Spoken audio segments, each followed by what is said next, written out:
afternoon. I expect all of you have rested half the day.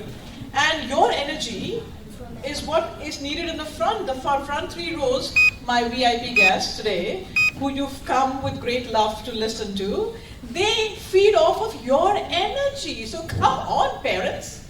Did you have lunch yet? They are definitely getting a chuckle out of it because nobody yells at parents, right? I got you, don't worry. So we're just doing a quick sound check and making sure that our equipment is working fine because sometimes things happen. Technology is great as long as it's great. And then sometimes it fails us. So just want to make sure that the audio and the video is working well. It is? Yep. Awesome. Finally, a formal welcome to all of you. Thank you for taking the time out and coming to not just encourage the children, but this is a wave that you are a part of raising future leaders. I really have a lot of hope and expectations from the front 3 rows. And that's what I keep trying to pump into them. They have to be future leaders. They have to have great sense of conviction. They have to be confident as they carry themselves through the world. And you are the force behind them, not me so much. I can only do so much in the 1 hour a week I see them. 167 hours, the rest of the week, you have them. So thank you for putting your trust in me and bringing them to me and giving me that respect and that privilege and opportunity to work with your children.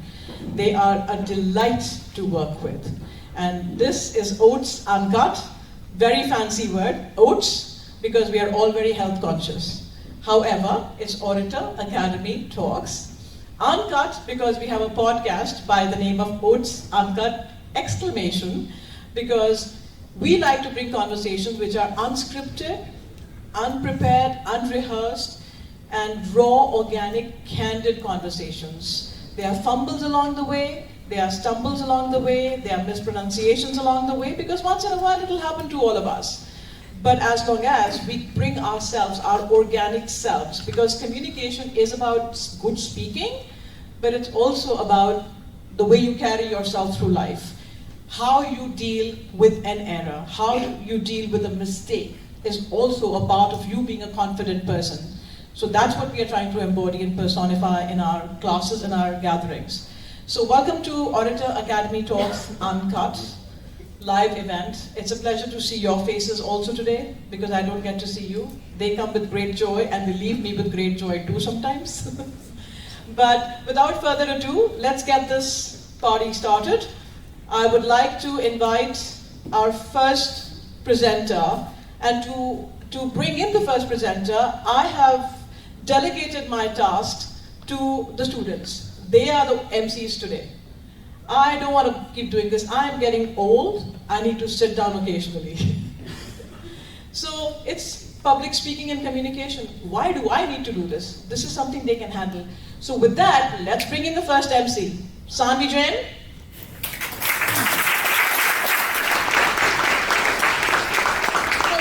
Are we excited? Prisha, why are you sleeping? We haven't even started yet. Oh my god, stop dreaming.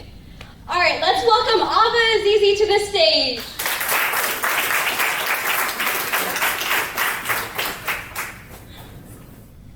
Salvador Dali once said, "When we are asleep in this world, we are awake in another." Have you ever wondered why we dream and what our dreams mean? Why do we forget some of our dreams but remember others? Most of the time, when you wake up, about 5 minutes later, you forget about 50% of your dreams. Then 10 minutes later, you forget almost all of it, but sometimes we don't remember any of it. There are 4 stages of sleeping. Stages 1 to 3 are non-REM sleep, and stage 4 is REM sleep, and that's where we dream. Short-term memory stages of the brain are active during this stage of sleep. If you move to another stage of sleep, like deep sleep, you won't remember your dreams. But how are dreams created? Dreams are believed to be made up of parts of your memories and your imaginations. It's believed that the brain is incapable of creating new faces in your dreams, so every face that you've seen is someone that you know or have seen at least once. Have you ever been in a dream and then you became aware that you're dreaming? Well, that's called lucid dreaming. Lucid dreaming happens during REM sleep. You can manipulate your dreams when you lucid dream, and you can even train your brain to lucid dream. It's possible to feel like you're stuck in a lucid dream, but you're never actually stuck. When you close your eyes and you think of an apple, or when you dream, do you see color? Well, not everyone does. Some studies show that people who grew up watching black and white television are more likely to dream in black and white, so not everyone sees color. Have you ever seen those movies where people wake up in the middle of the night and start walking and talking nonsense? Well, that can actually happen. Sleep talking is talking without awareness during your sleep. It can range from simple sounds to full conversations, and it can happen during any stage of sleep. Sleep talking happens most commonly in children, and if family members sleep talk, it's more likely they'll sleep talk too. Sleep talking is caused by stress, fever, sleep deprivation, and anxiety. And it happens when the brain partially wakes up during sleep, allowing for speech to occur without full consciousness. I remember I was having a sleepover with my friend a few years ago, and it was around 1 or 2 a.m., and I couldn't sleep. And then I suddenly heard her say, who, what, when, where, and I was so scared. I started shaking her to wake up, and the first thing she saw was my face that looked like it just saw a ghost. Sleepwalking is walking without awareness. It can range from simple behaviors like just taking a few steps to complex behaviors like walking around the house. Sleepwalkers often have a blank expression on their faces and don't respond to any attempts to wake up. Sleepwalking happens during deep, non-REM sleep, and it can be caused by stress, fever, sleep apnea, sleep deprivation, or other medications or medical conditions. Sleepwalking happens when the brain fails to fully shut down during sleep, allowing for movement to occur while consciousness remains suppressed. Sleepwalking can also happen if the brain is asleep but motor functions are active, leading to movement without consciousness. My friend told me a story of her sister waking up in the middle of the night and walking over to her mom to say that she's hungry. Never in my wildest dreams would I be calm in a situation like that. Have you ever been falling asleep or waking up and then you realize that you couldn't walk or move or open your eyes? Well, that's called sleep paralysis. Sleep paralysis is the temporary ability to open your eyes or talk or move while falling asleep or waking up, and it can happen to anybody, and it even happened to me once, many years ago.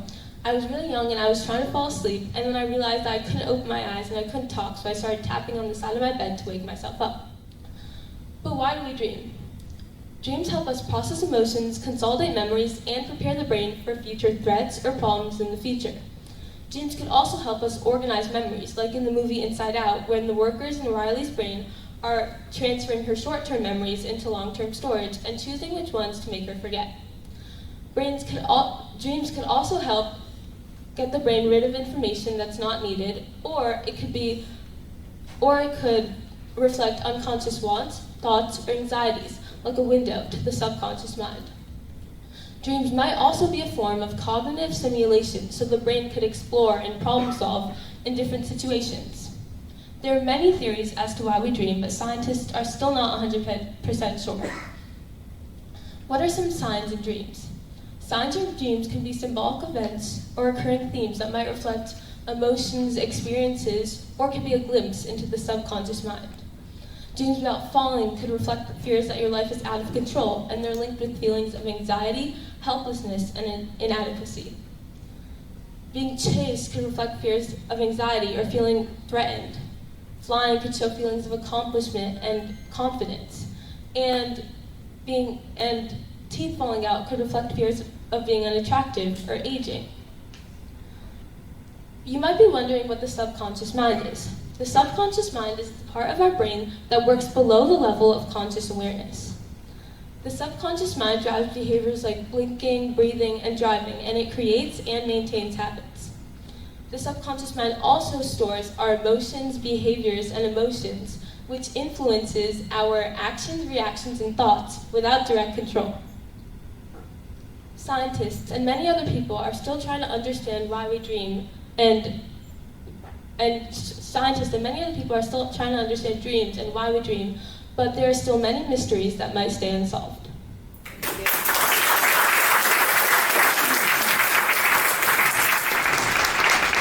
Thank you, Ava. That was a very good explanation of dreams. We all dream them. And by the way, just to let the audience know, those two stories that you shared were real stories. Yeah. I could see some people's jaws dropping to the floor because it was about them. I will not tell you who. So this is what we've been doing in class. We are not just, thank you, Alva, thank you. We are not just preparing good speeches. We are trying to understand the topic that we're talking about so we can deliver it with passion and with a level of understanding. Also, we're trying to make it interesting for us as we prepare, for us to talk about and for the audience to listen to, and thus the personal real stories, because then you don't have to fake it, it's a real story. So it comes out easy. The body language comes into play. So they are actually working on a lot of elements as they stand here in front of you and speak. And with that, I'd like to bring the next MC and the next performer.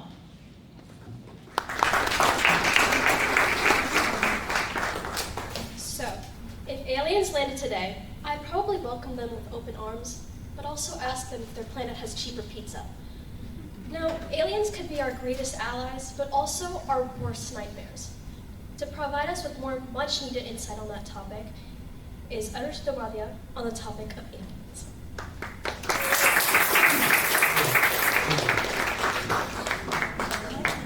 That's right.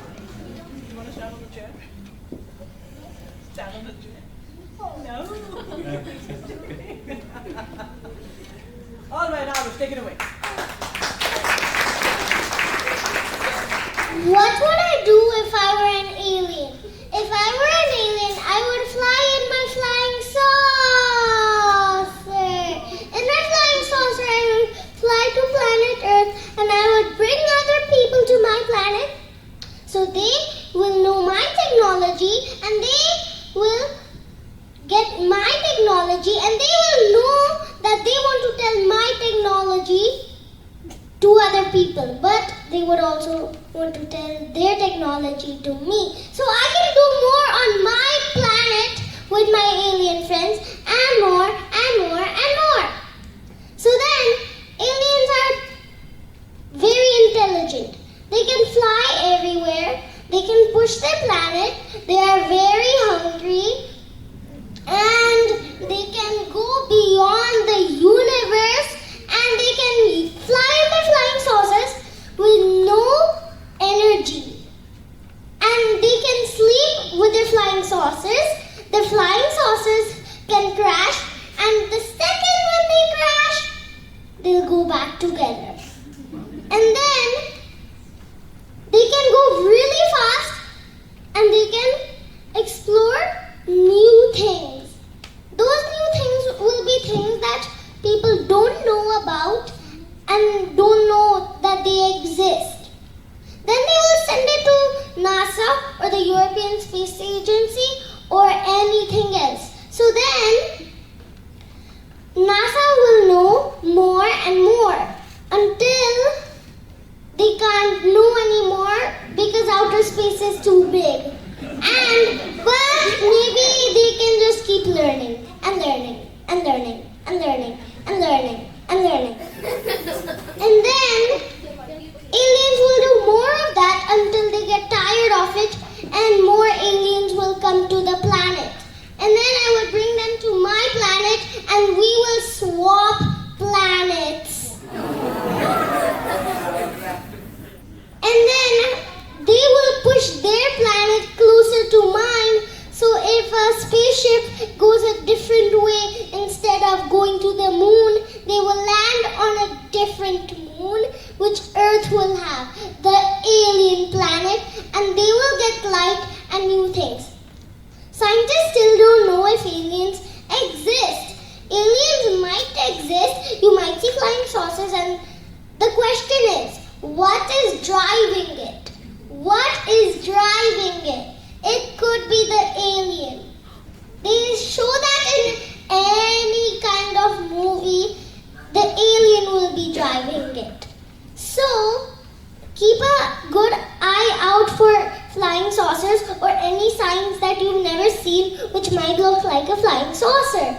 If you see anything, you might want to let me know, then I can open my brand new telescope and then see if it's real. My brand new telescope is really good and it can probably see an alien eye or a chemical but it's probably pretty good.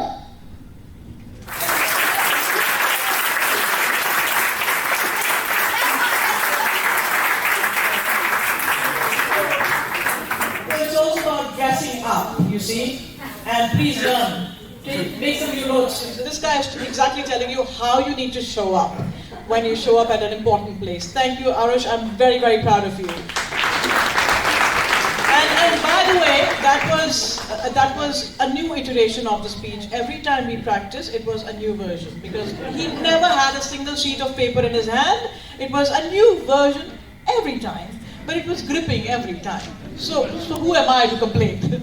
So this tells you it's never too young. It's never too young to start, and it's really never too late to polish our skills. So great job, Arush. Great job.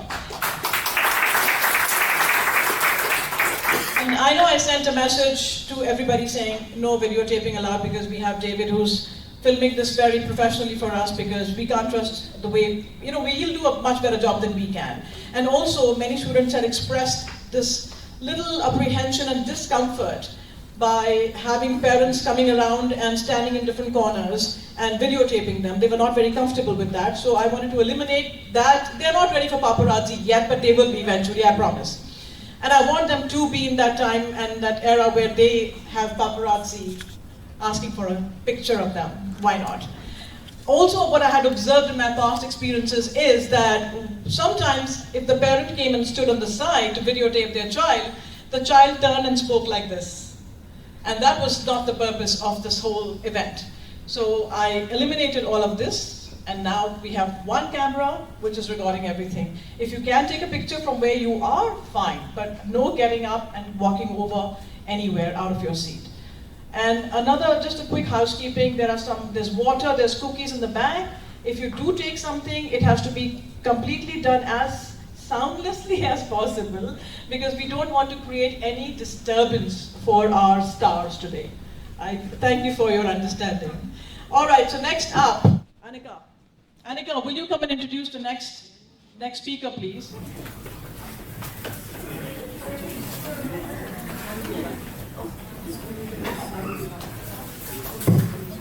This is going to be a very long showcase, so why don't everyone take a moment to stand up and stretch for a quick minute.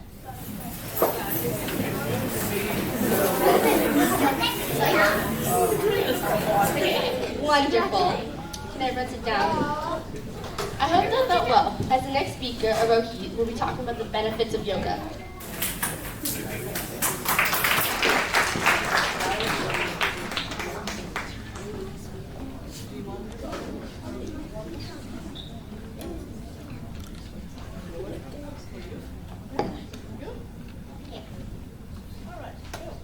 Yoga, a fun way to stay healthy and happy. Imagine if you could be as strong as a warrior, as balanced as a tree, and as peaceful as a peaceful lake. Guess what? You can, and the secret is yoga. Hello everyone, today I'm going to be talking about yoga. And I bet you tomorrow that you'll start doing yoga. Yoga is an ancient practice from India that helps us stay strong, flexible, and calm. It's a way to exercise our bodies and minds at the same time. People of all ages do yoga to feel happy and healthy. What do we do in yoga? In yoga, we do different body poses and stretches. Some poses make us feel like animals, like the downward dog pose or the cobra pose. Others make us balance, like the tree pose. Everybody stand up, we're going to be doing the tree pose.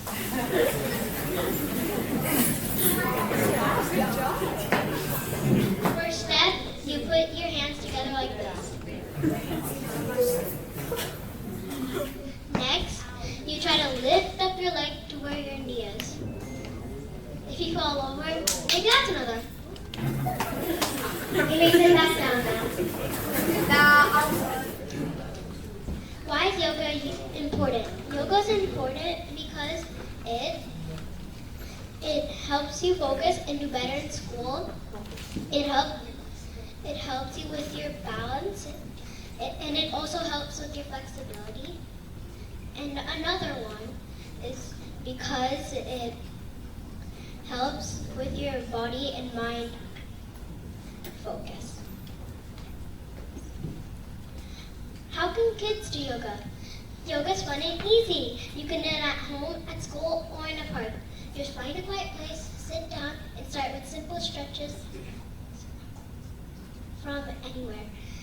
There's even yoga videos made just for kids. So if you want to be as strong as a superhero, then you should put yoga on your schedule. Thank you.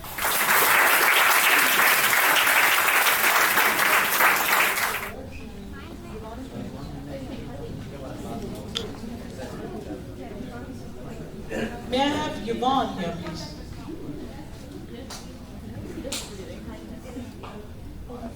Hey everyone, when you walked in here today, did you open the door for someone? Did you compliment someone else? A small act of kindness can go a very long way. So please welcome Anushka Nambiar with a speech on kindness.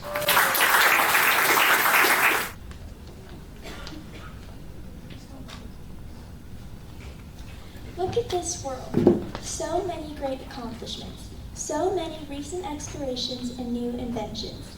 Except one thing we are really missing out on is kindness. Kindness is so much more important than you think. And not only do others benefit from it, but you do too. In October 2023, the American Psychiatrists Association did a poll on 2,210 adults. In this poll, they found out that 89% of the people who had participated said that doing these acts of kindness had made them feel better as well. This shows that what goes around comes around, just like a boomerang. For example, my friend Reva has been doing Girl Scouts since she was in first grade as a daisy. Their first project was when their elementary school recess ground benches were broken down and splintered. She decided to sand them down and paint them with colorful paint and inspirational quotes. Another example is when I was at my friend's birthday party. I noticed that a girl had spilt her drink. Many other people had noticed it too, but they chose to ignore it. I decided to get some napkins and help her clean it up, and not only was she kinder to me for the rest of the party, but I was also feeling better myself. Just these small acts of kindness can go a really long way and also bring a positive vibe in general. But it isn't always important to just be kind, because it isn't always easy. Sometimes you just need to not be mean. When you really think about it, how does one benefit from being unkind to another?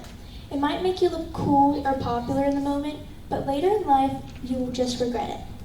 So whether you are holding the door for someone or doing your siblings' laundry, just remember to be kind.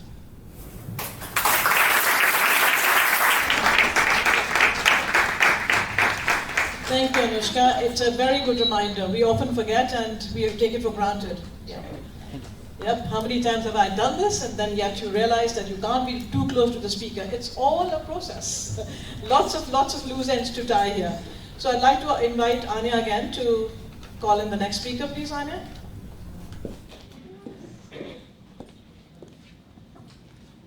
Through a simple scene of flowers, fluttering in the breeze, this poem becomes a reflection on memory, joy, and inner peace. Whether it be stars that twinkle or golden flowers that dance in the wind, we now have Reva Bakshi, enchanting us with William Wordsworth's poem, Daffodils.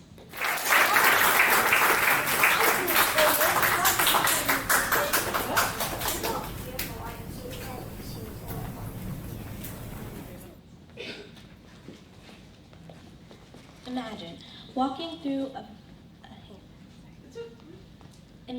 walking through a quiet valley, feeling alone, when suddenly you're surrounded by a vibrant sea of golden daffodils, their petals dancing in the breeze. What if that moment stayed with you forever, offering a source of comfort and joy whenever you needed it? Today, I would like to explore how Wordsworth's "I Wandered Lonely as a Cloud" captures the transformative power of nature and its impact on the human spirit. I wandered lonely as a cloud that floats on high over vales and hills, when all at once I saw a cloud, a host of golden daffodils, beside the lake, beneath the trees, fluttering and dancing in the breeze. Continuous as the stars that shine and twinkle on the Milky Way, they stretched in a never-ending line along the margin of a bay. 10,000 I saw at just one glance, tossing their heads in sprightly dance. The waves beside them danced, but they outdid the sparkling waves in glee.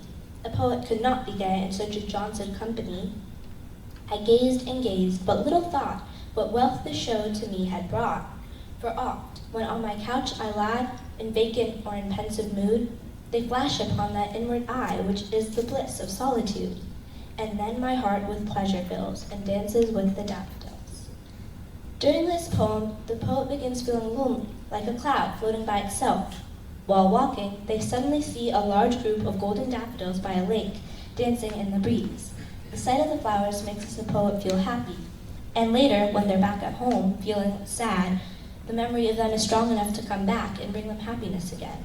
This poem shows how nature can help us feel better, especially when we're alone. I like this poem because it has that deeper meaning to it. This poem shows how nature can help us feel better, especially when we're lonely.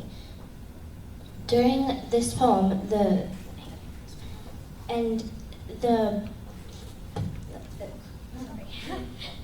sight of the flowers makes the poet feel happy, especially when they're feeling sad and isolated. And even after the sight of the flowers is gone, the memory of them is strong enough to stick with the poet, and it makes them feel so much better, even after some time. I really like this poem because it has so much descriptive language in it, and when I read it, I feel like I'm almost poured into it. I can smell the scent of the daffodils, and I can feel the happiness they fill me with. And I really savor poems that incorporate descriptive language into their structure because of this almost magical effect that it has on you. So thank you so much for listening, and I really hope you enjoyed this poem as much as I did. So Reva, you picked this poem yourself. Yeah. Had you done this in school, or had you just stumbled upon it because you like poetry?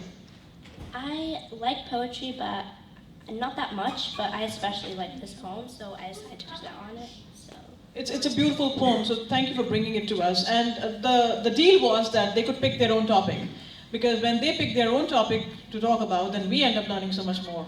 Because they bring such brilliant stuff. They are far more wiser and mature than I think I was at this age. Great job, Reva. Thank you so much. You look fabulous too. I'd like to call Esha to introduce the next speaker, please.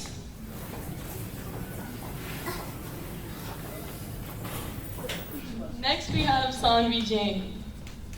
No, it's Prisha, not Zanvi. Hey, Prisha already was. So isn't it my turn? Prisha, didn't you hear her speech? She was.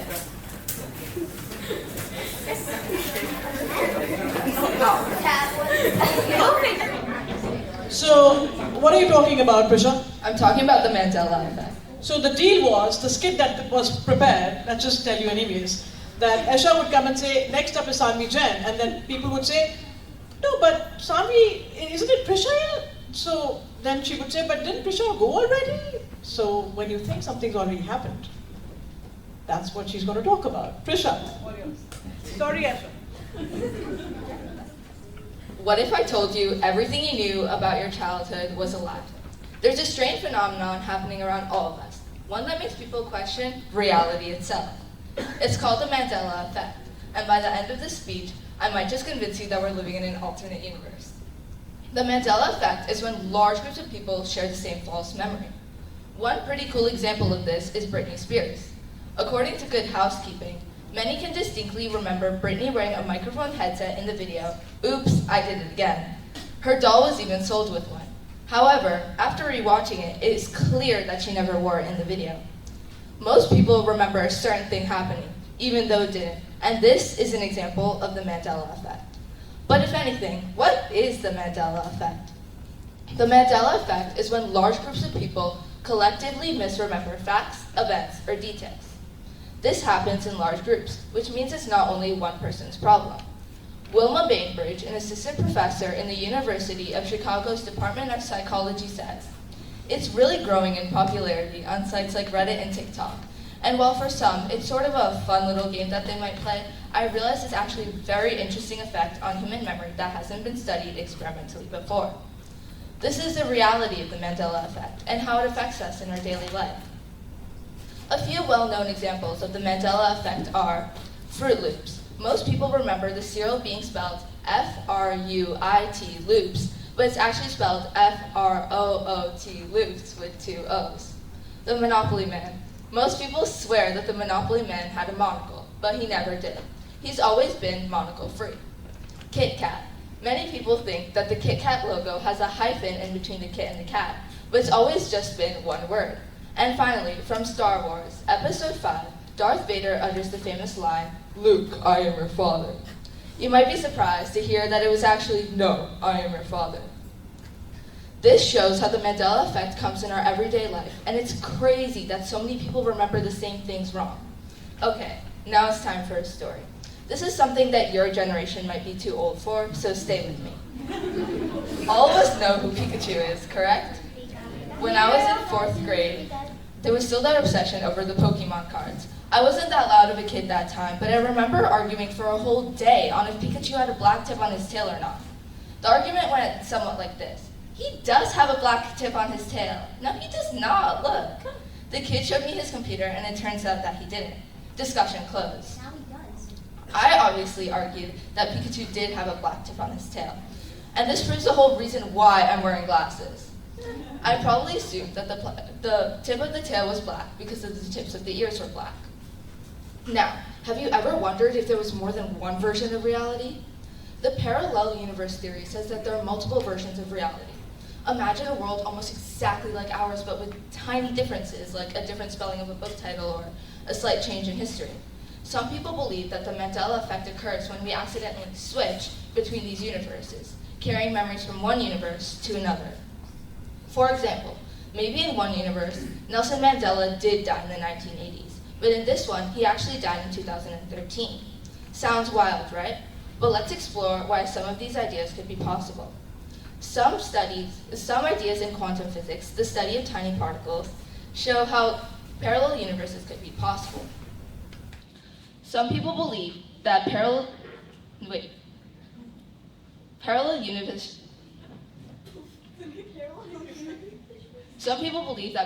universes occur because of when we switch between each universe, and some people believe that the many worlds theory is what it happens because every time something happens, the world splits into different versions.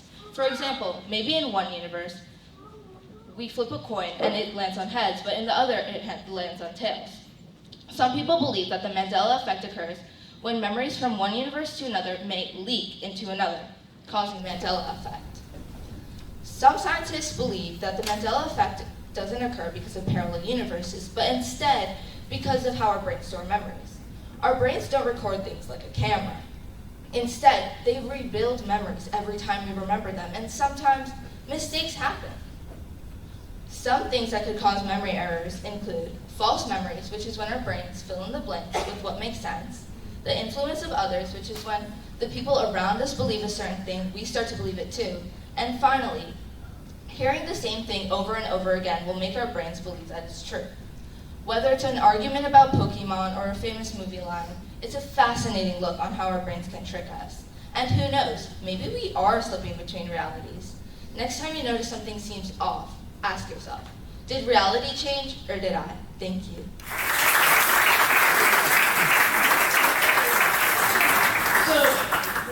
So that was great. I had no idea about the Mandela effect, so I really learned something when you started practicing in class. But I don't know if you all observed, so when a student stumbles, I tend to walk over and then they start speaking again. Believe me, it's comfort, not fear. It's comfort, it's comfort. My presence is comforting, that's all that is. So you did a great job, thank you so much. All right, so next up, Anya. Next up is Anya.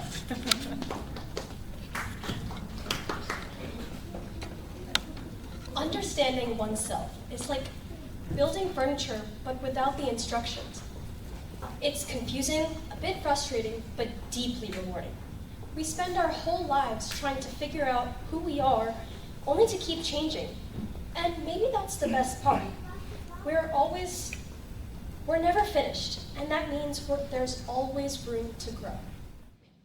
Now we have Apar Jasso as he enlightens us on what it means to be himself. Thank you.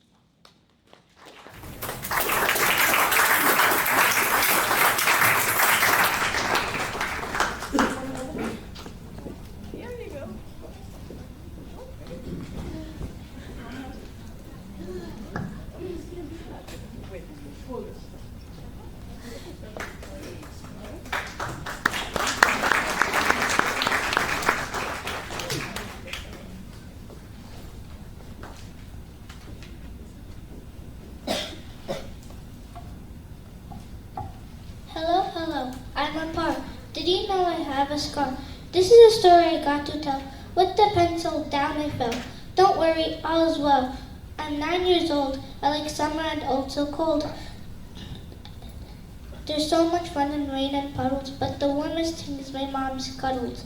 I'm goofy, I'm silly. I have so many friends, so fortunately. I love to jump and ride. You can't find me when I hide. Soccer's my favorite game. One day I'll get all the fame. I have a twin brother who's kind of the same. Uncut is his name. I love martial arts. Can't wait to get black belt fast and win my parents' hearts.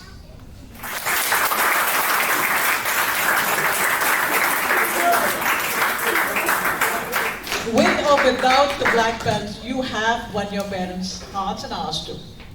Because it takes a lot of courage to stand here and speak. And he hasn't been coming too long. He and there's a twin brother, by the way, also, and he mentioned. So, well, Anya is going to bring in the next speaker.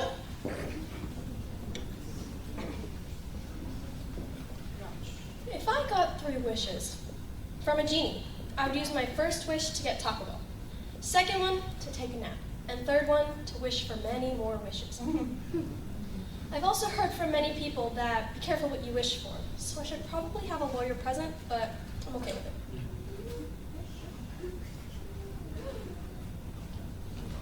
Let's give Viraj Chitkara a warm welcome as he tells us what he would do if he had 3 wishes.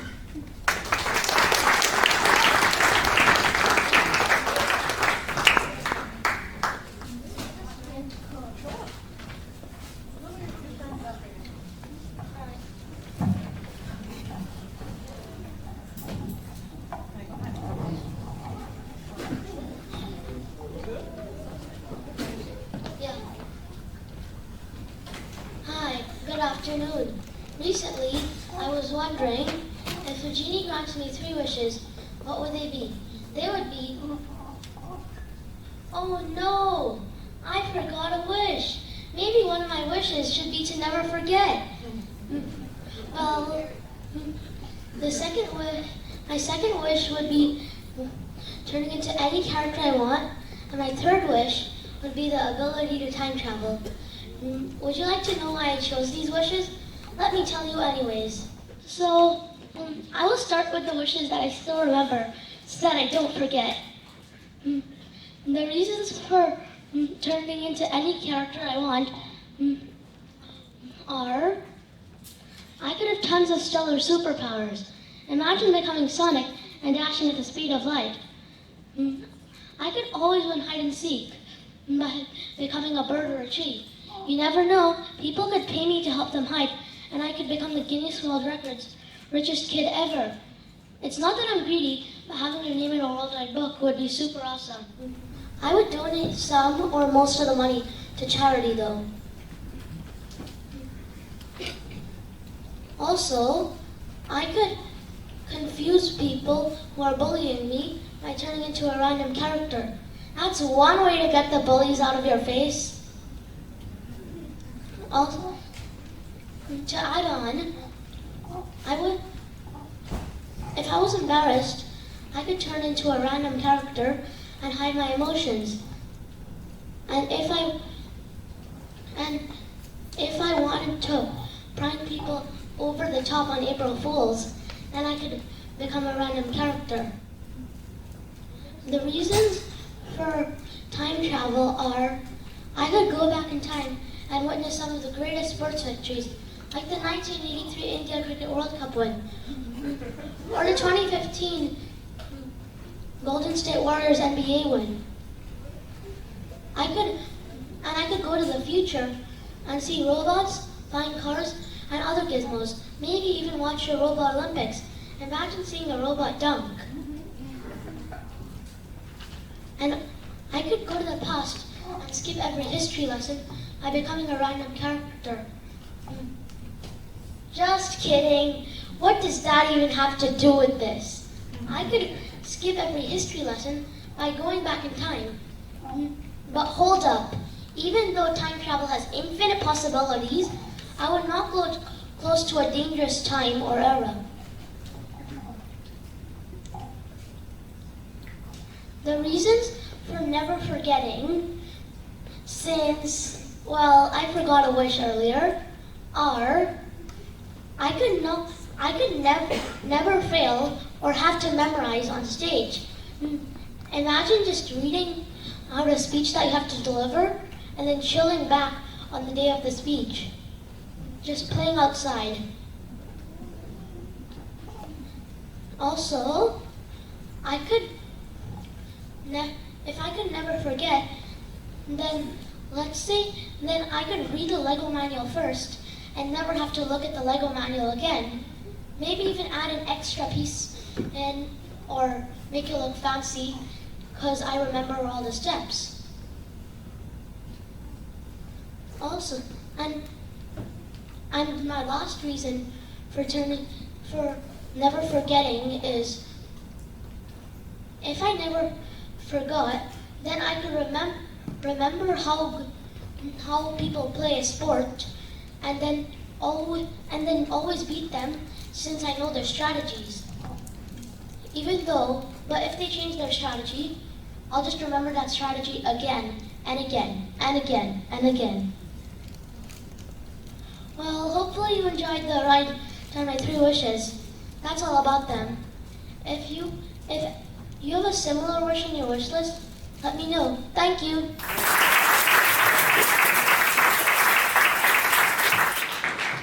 That was amazing. Very fascinating wishes. Yeah. And a complete change of script, by the way, which I'm actually very excited about. You did. You surprised me, but a good surprise. It's all good. And the best part, you know what, Viraj? The best part that I saw just now was that this is a new mic. We didn't have that in class when we were practicing. And this kind of kept lowering down a little bit for you, but you held it up. You made it work for you. And that's how it should be, right? We have these gizmos to make it better and easier for us. And if they don't behave, we need to make them behave because they are there to help us. So you handled the mic really well. I'm very proud to see that. Good job. Another thing, just as I see things, I'm just going to bring it to your attention also. So just one more request. While a student is speaking, let's try and restrict the movement. No walking around when anybody's speaking because it's distracting and also maybe disrespectful. So let's wait till they finish and then you can get up and if you need to get something from the table or go to the bathroom, just give yourself a few more minutes. Thank you, appreciate that. Anya, who's next? We will find out.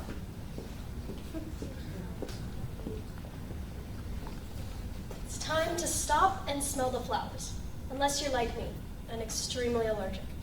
Then it's okay to admire them from a respectful distance. Nature continues to grace us with its lush, endless beauty and wisdom every single day. Now we have Thea Parekh on planting the seeds of knowledge on the serenity of nature.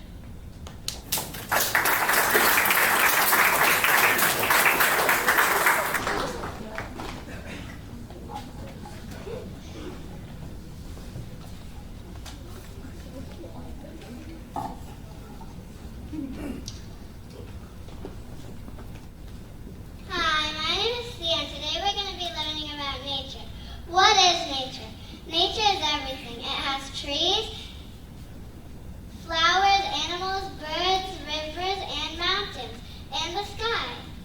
What do I love about nature? Relaxing on the grass, listening to birds chirp, and looking at beautiful flowers and butterflies on them.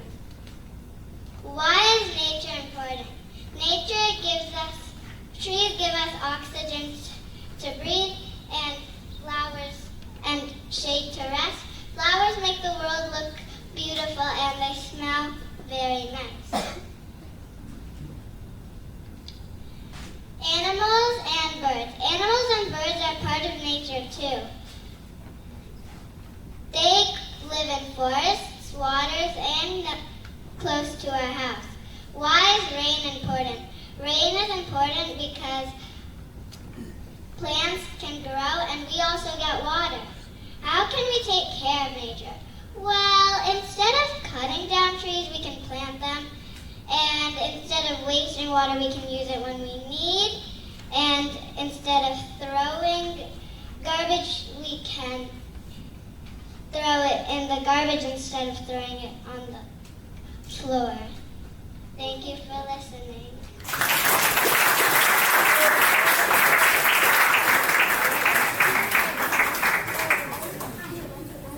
And this is how you project your voice, ladies and gentlemen.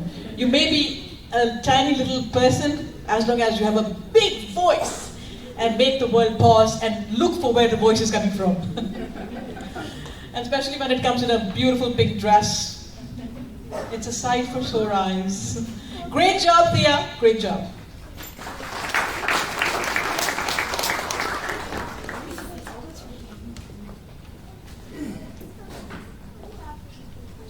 Water has a way of naturally flowing through life. Sometimes rushing, sometimes calm, but always with purpose. Whether it's the stillness of a lake, the current of a river, or the endless rhythm of the ocean, water speaks in ripples and waves. Next, we have Swanauni, dipping her toes into the vast mystery that is oceans, rivers, and lakes.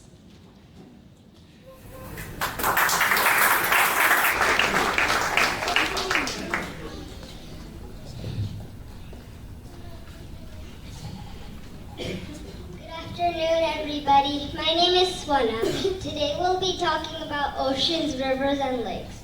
What are they? They are all types of water bodies, but different in size, color, and the kind of water they hold. Home to many. They are home to many animals like sharks, seahorses, alligators, swans, ducks, and the biggest one of all, the blue whale. Oceans have tides. The waves that go up and down are called tides. They are caused by the moon's gravity. Waterfalls come from rivers. Did you know that waterfalls are part of rivers? When a river flows over an edge of a cliff, the water falls down with a big splash, and that's called a waterfall. And I've seen a giant waterfall called the Niagara Falls that came from 2 countries, America and Canada. Water cycle. Oceans, rivers, and lakes are part of the water cycle. They help us make clouds, and clouds make rain. We need them. They give us water to drink and help us grow foods and make us have fun, like swimming. Oceans are huge. Oceans are huge because it covers 70% of water on the earth. And did you know that there is only 30% of land on the earth? Lakes can be man-made. Not all lakes are made by nature. Some are made by people, and these are called man-made lakes. They are used for storing water and even make electricity. They're all connected. Oceans, rivers, and lakes help us connect places all around the world. Rivers flow into lakes or oceans, and oceans help us connect continents. It's like they're holding hands.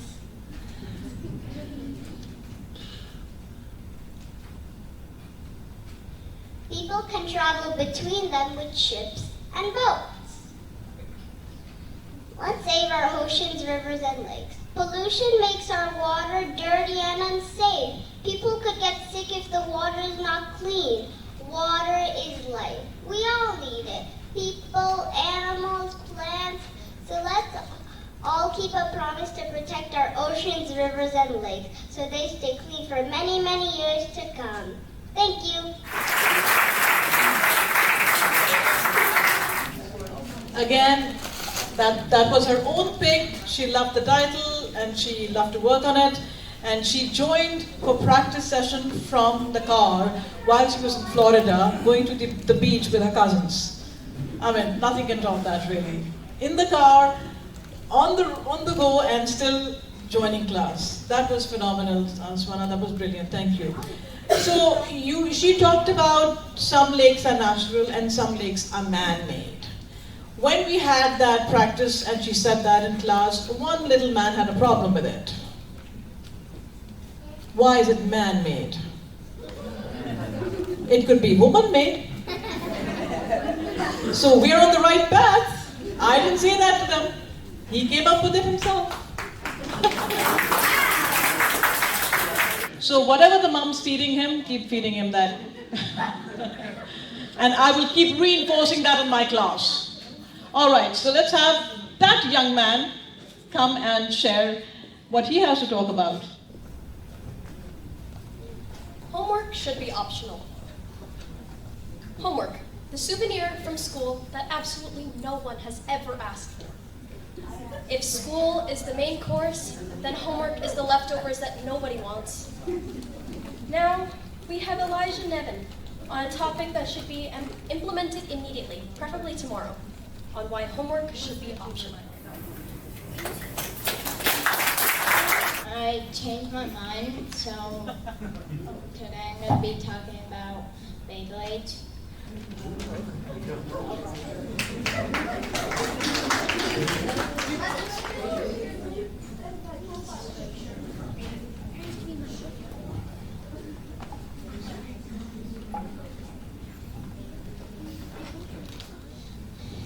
History. Beyblade was created by Takara Atami in 1999 and became popular worldwide. There are also anime series and movies based on it. Parts of a Beyblade. Energy layer. The top part that hits the opponent's Beyblade. Forwards this. The middle ring that adds the weight. Performance tip. The bottom part that touches the stadium and affects how it spins. Types of Beyblades. Attack. Focus on powerful hits. Defense.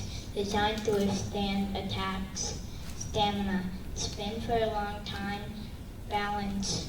A mix of all three types. Customization. Players can mix and match parts to create their own unique Beyblade. This makes every battle different and exciting. Competitions. There are Beyblade tournaments worldwide where players compete to see who has the best Beyblade and strategy. Why it's fun? It's a combination of skill, luck, and creativity. You can play with friends and have fun battles. Thanks for listening to me.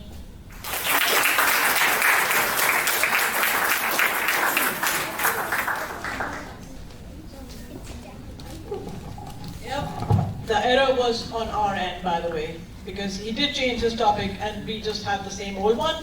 So he was questioning, sitting in that seat. He said, I'm not talking about that anymore. So I said, it's okay, go and say I changed my mind. It happens. It's a Saturday, that was a different day. I'm talking about something different. And you know what? I don't think too many people knew about Beyblades, so that was probably a better choice. Homework we talked about, a lot of people talk about it. Beyblades was a better subject. Thank you, Elijah. Anya, who's next?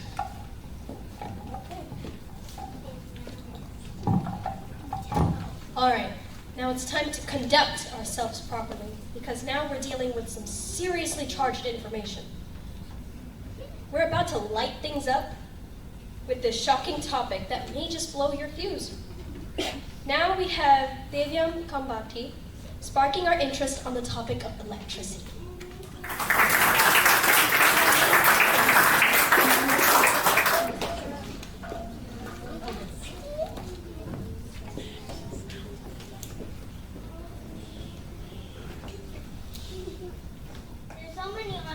In the world.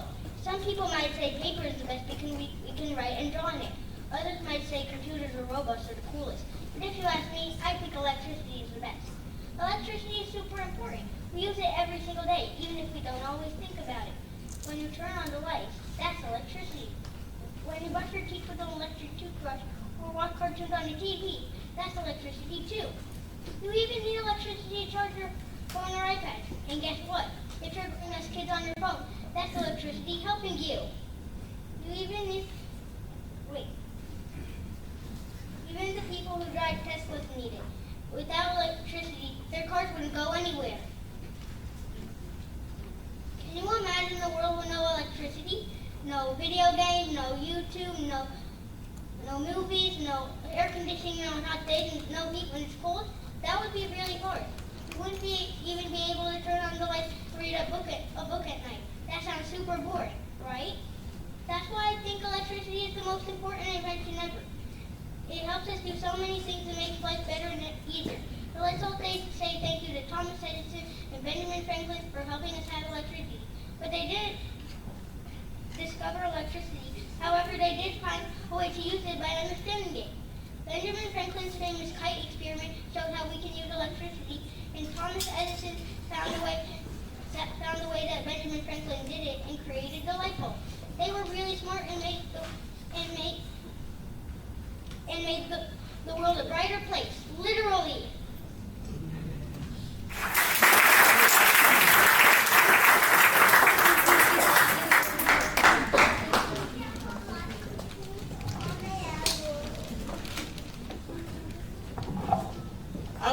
I want you to pay attention to the outfit. Does anybody have a jacket as cool as this?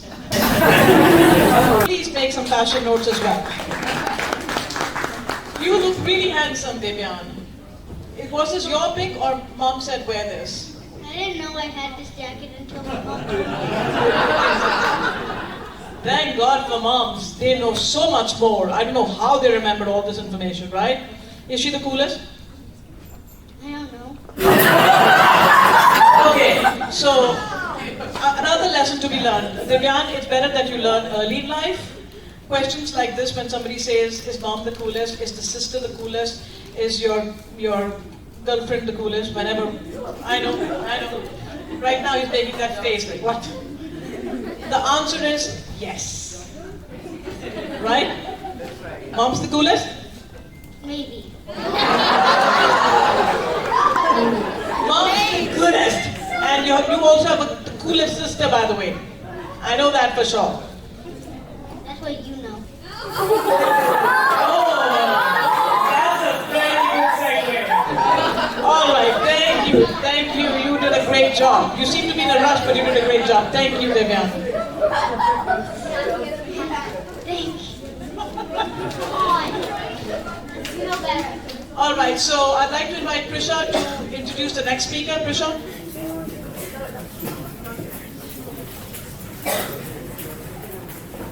I love my younger sibling. He's really great and the clown in the house.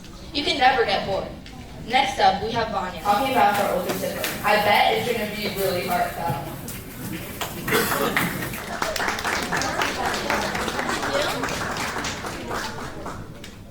I'm about to enjoy my spring break by watching my favorite show, but suddenly the remote was out of my hand, and on the TV I see this Fortnite PG nonsense play. And guess who had the remote in their hands? My brother. And that brings me to my topic, my older sibling. I think he's very annoying. I always get hit for no reason because he doesn't get what he wants. For example, when he gets mad, guess what? I'm the main target. I'm the one who suffers. He also throws a tantrum so he can get what he wants. Even sometimes he just snatches stuff out of my hands because he wants it. He should be giving me stuff, not taking my stuff. He also curses and uses bad language to me. Can you believe it? He curses to me, his very own sister. And he always brags about how he can do so much more stuff than I can. Well, of course he can. He's older, stronger, and bigger. He also makes up these crazy rules that I don't even agree to. And he steals my stuff when I'm not at home. He has his own stuff, but there's also some positive stuff about him. Like he helps me with stuff I can't do, and he lets me play with his friends sometimes. He also misses me when I'm not at home. He says the house is not bright and vibrant without me. Even though my brother can be harsh sometimes, and I mean it, deep down inside he has a very kind, loving heart, and he's always looking after me. Thank you.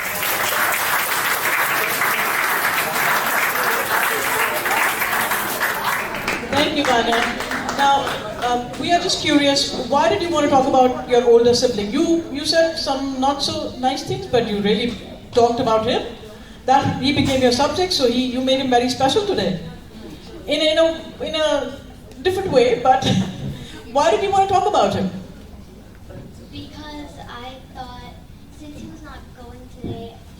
Since he was not coming here today, I should talk about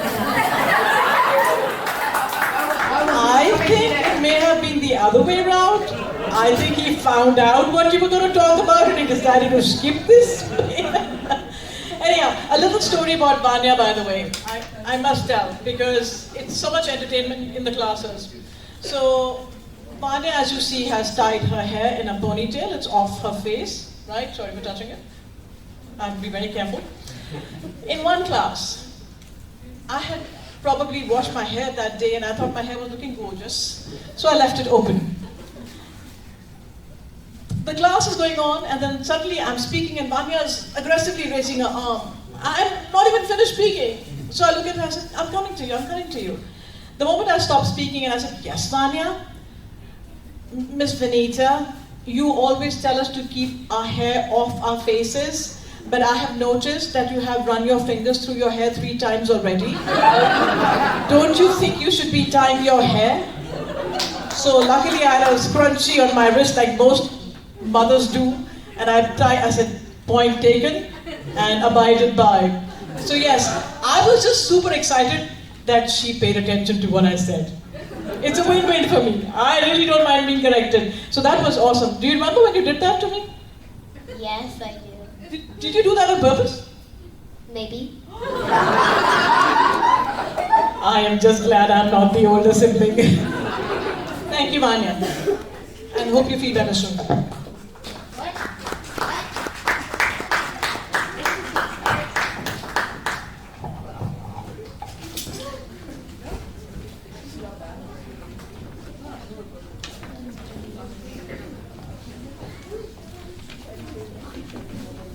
If I had a superpower, they say that with great power comes great responsibility, until you realize that for the most part, it's probably just laundry. If I had a superpower, it would have to be teleportation, to minimize time need to travel and maximize laziness. Now, here to add some more insight on the plethora of options on this topic, we have Anhad Jassal on his thoughts of what superpower he would have if he had one.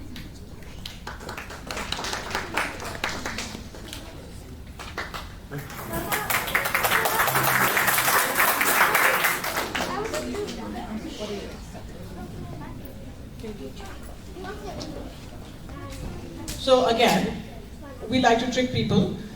There's a change of program, which I was aware of, but didn't get included here.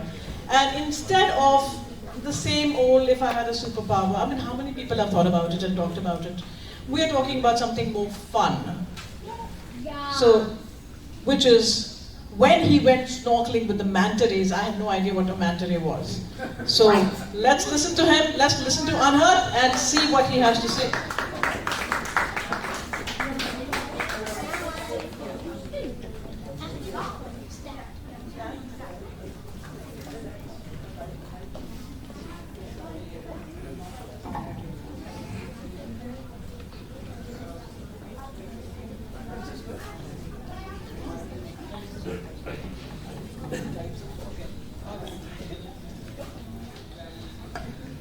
One day in Hawaii, my dad said, "Hey kids, we're going to do something very interesting."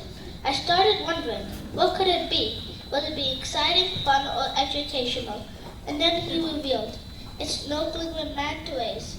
I was so excited that my chin dropped to the ground. The day arrived. We went snorkeling in the Pacific Ocean.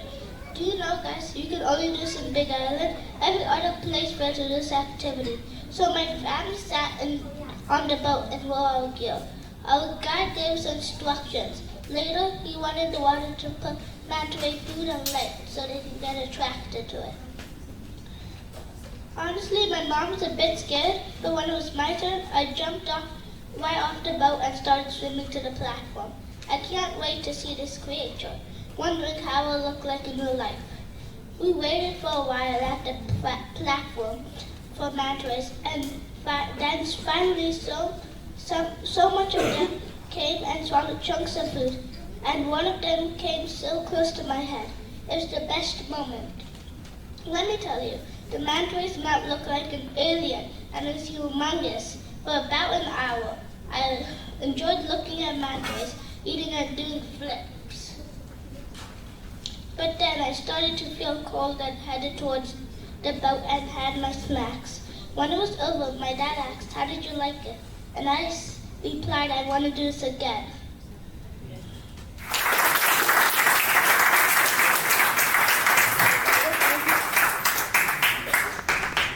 Thank you, Anhad.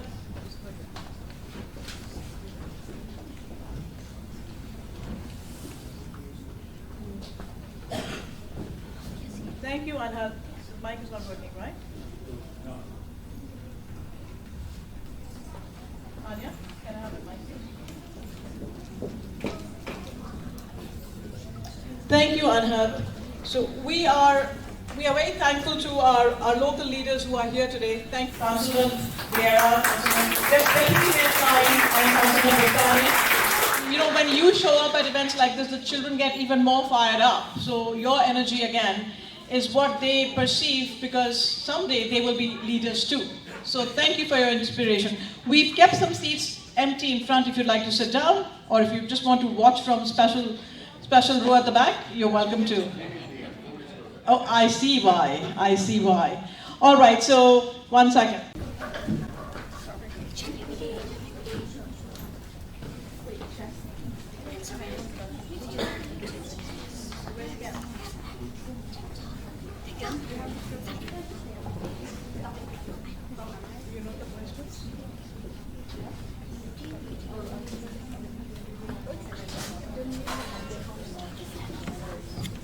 Is the mic working? The other mic? Is the mic working?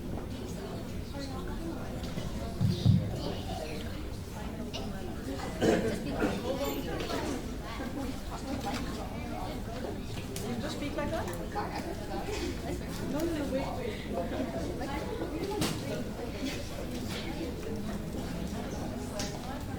Where's the other microphone? Where's the other microphone? Where did the other mic go? I just put it behind.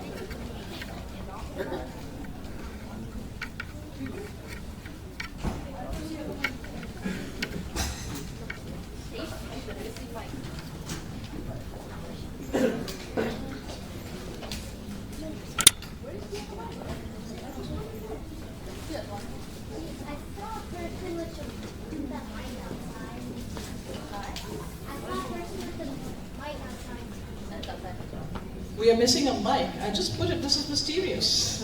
I saw a person, okay, with the mic outside. Outside? Somebody just took it? Yeah.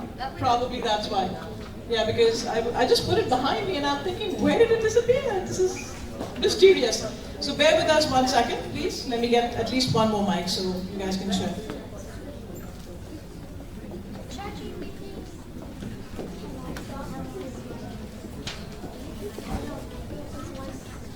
Oh, you want to speak out? We've located the mic. Louis, thank you.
So you come closer, right?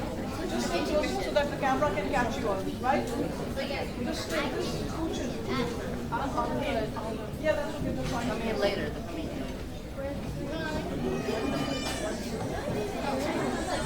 Bring the mic in. I have to go part of the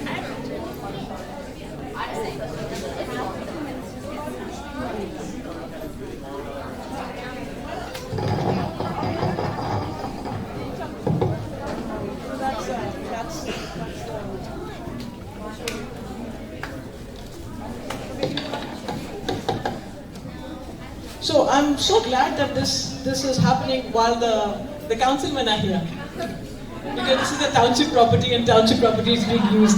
So what is happening, councilman? Deputy mayor? What a perfect timing. I like that everything was going so seamlessly till now. Serendipity is beautiful.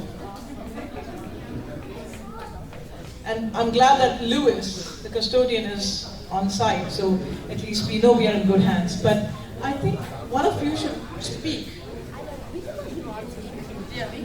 Okay, so in the meantime, while we figure out the other microphones, we're going to have one speaker do his job at least. Hello? Hello?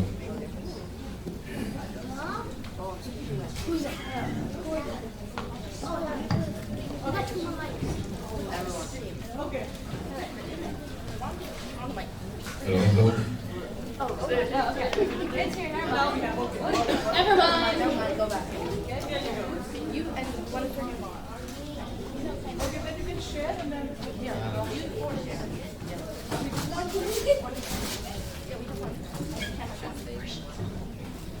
Can you stop?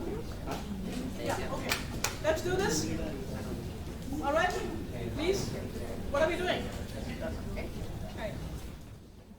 Welcome to the first Model SM, the social media debate. Hi, I'm YouTube. I'm Snapchat. I'm Instagram, and next to me is Twitter. Hey, I'm X now. Oops, my bad. And obviously, TikTok won't be joining us today because I'm pretty sure she got banned. Hey guys, I'm back. I just escaped from exile to get here today.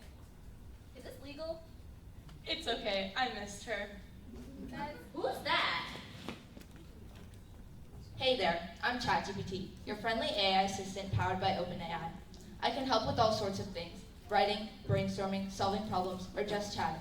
Whatever you're working on, I've got your back. ChatGPT, what are you doing here? You're not social media. Security? We don't have security. I guess she has to stay. Anyways, let's begin. The first topic is it okay to steal other people's ideas? YouTube, Snapchat, and Instagram. What do you have to say to yourselves?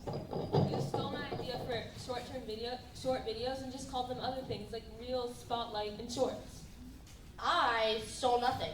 ChatGPT, back me up. TikTok was the original trendsetter when it came to short-form vertical videos in September 2016. YouTube Shorts jumped in after seeing how massive the format had become in December 2020. Unacceptable. TikTok, I ban you again. And by the way, I stole nothing from you. I always had videos. I just chose to make them shorter, that's all. And TikTok, you can't be talking after what you did to Snapchat. Wait, what did TikTok do to Snapchat? TikTok stole my streaks. Now it's fair and square. That's enough. Next question. Who is the most influential in the digital space today? Guys, it's clearly me. I got kids dancing, grandmas cooking, and people confessing their deepest secrets in just 60 seconds. I don't just entertain. I educate, influence, and go viral faster than all of y'all. Relax, TikTok. Virality is cute, but I literally built a foundation. People come to me for long-form content, tutorials, and so much more. Sweeties, I'm not just a platform, I'm a lifestyle. People don't just scroll through me, they aspire. I don't follow trends, I set them. And TikTok, you may have trends, but I have aesthetics. You're chaos and I'm curation. While you all have your filters and fancy little dances, I'm shaping revolutions. News breaks with me, memes are born with me, and chaos lives with me.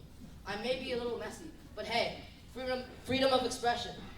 Yo, I'm new here, but I've been rising to the top like it's nothing. Instant is the new eternal. Plus, Gen Z knows I've got their back. Plus, Bitmojis, duh. While you all are shaping culture, I'm shaping conversations. I assist, create, problem solve, and learn with every interaction. I'm not about likes or views. I'm here for connection, information, and creativity.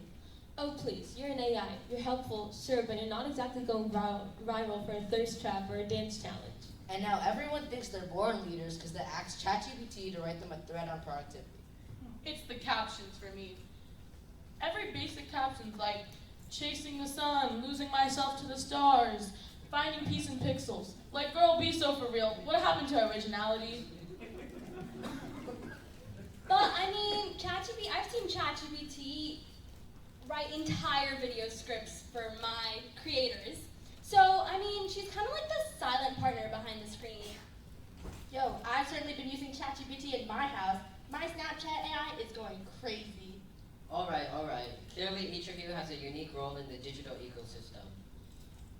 What makes you essential in one line? I will make you famous in 15 seconds flat. I educate, entertain, and create careers. I make your life look fabulous even when it isn't. I start conversations and controversies. I keep it real and disappear before the cringe sets in. I help you think, write, and create without judgment. The crowd is fired up. The platforms are plugged in. The question still stands. Who truly rules the e-world? Not to flex, but like I'm the main character. I've launched more influencers in a year than YouTube did in a decade. Why are you throwing shade at me? You're the appetizer, I'm the meal. Sure, people snack on your little trend, but when they want college lectures, 3-hour podcasts, they come to me. I got people posting outfit transitions, latte art, and breakup reels that look like indie films. Meanwhile, I'm busy being the digital coliseum. People come to me to fight, rally, or just scream into the void.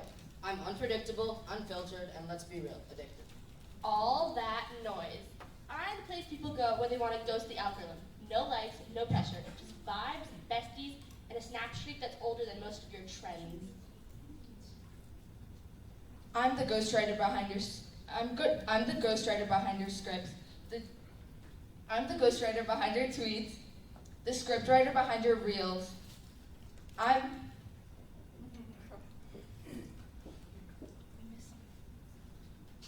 the ghostwriter behind your script, the tutor behind your crash course, and the scriptwriter behind your reels. Oh please, you're the nerd in the corner we all cheat off of. For real.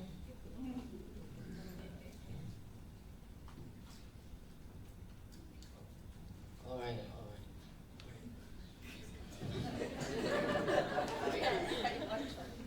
We've got ego, edge, and entertainment on the table. But let's turn things around. What do you admire in each other? One compliment, no shade. Okay, fine. YouTube, your long-form game is strong. Respect. ChatGPT, you're weirdly wise. You kind of get me. Snapchat, you're a ghost. Yo, compliments only. Oh, I was definitely gonna say that I love ghosts, and Bitmojis are cool, I guess.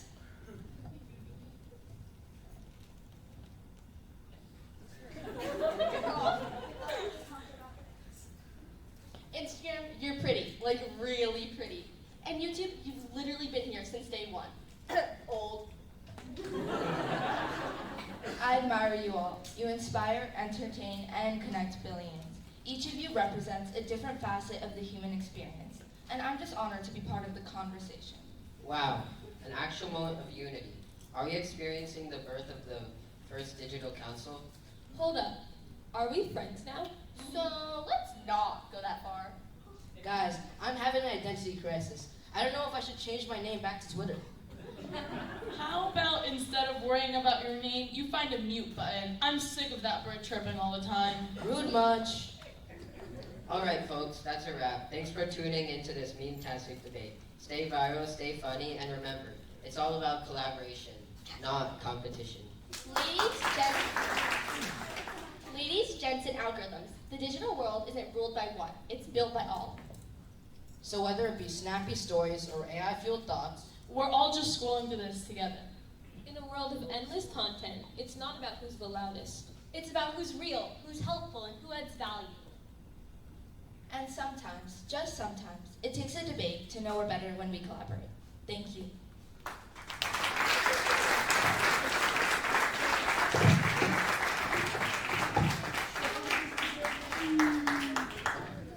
Thank you guys, that was rather entertaining. Again, a topic picked by them themselves, and they've been working together behind the scenes. They've been sending Zoom links to each other, and working behind the scenes. I'd also like to welcome Mayor Meinhardt. Mayor Meinhardt, thank you for coming by this afternoon on a Saturday. Appreciate your time. Would you like to share a few words, Councilman and Mayor?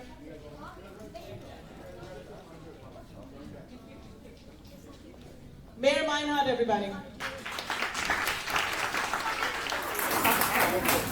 So thank you very much. I'm joined here this afternoon by Deputy Mayor Sean Klein, Councilman Butani, Councilman Michael Vieira as well. So we're all here to support you and for the program that you put on. So you should know that as well. I just want to thank you for the lovely invitation. What a great little play that you put on. I'm glad I was able to make it for that. It's great the work that you do and what you do for not only for the town as well as in your past role as president of the Board of Education, but also what you do for everybody else and for the culture and for the Sanskrit group and for everything that you are involved with, Vinita. You are the true representation of what this town has, the culture, the diversity, and the welcome of this town. So thank you. So a big round of applause for you.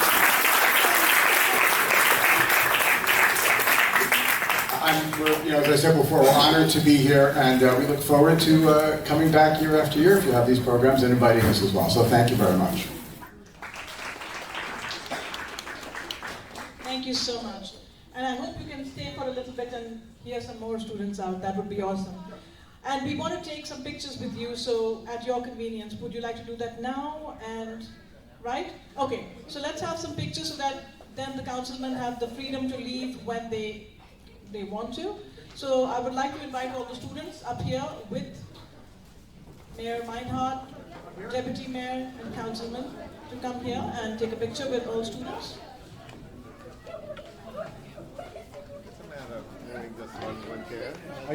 No, I don't go like that. Yeah, we don't need to. Look. Hey, who is here? Hey,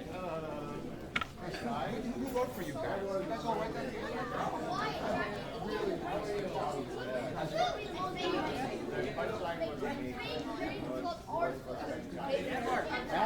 Going on. Except she can. Yeah, I can tell. And now we have Councilman Al Anthony here also, so we have the full town council showing their support to the young leaders of tomorrow. So we really are deeply, immensely grateful to our council for supporting the children. Thank you so much, gentlemen. Yeah, the young kids probably coming up back there.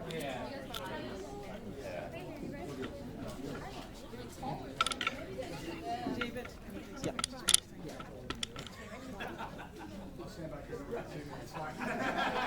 I got these kids.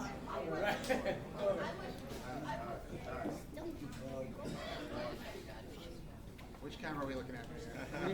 David's camera. This is the official one. Okay. Can I get you to squeeze in a bit? Here, calm down. That's amazing.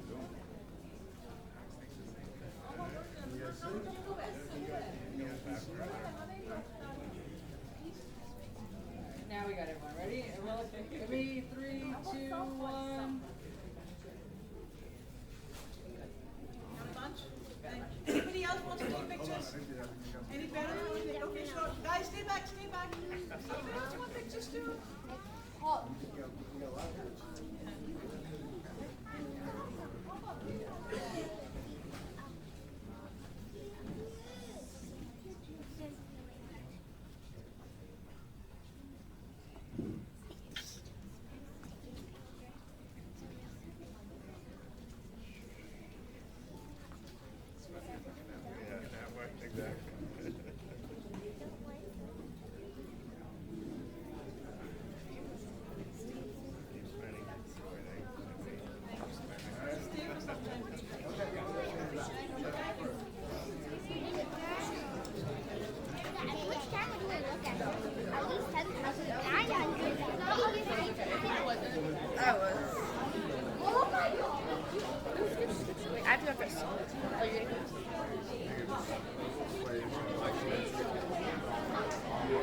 Like her group? Yeah.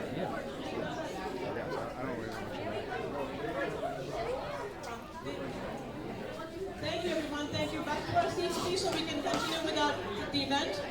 Remember, it's already half time is over, and we have some really big speeches coming. So please settle down. My children, my Orator Academy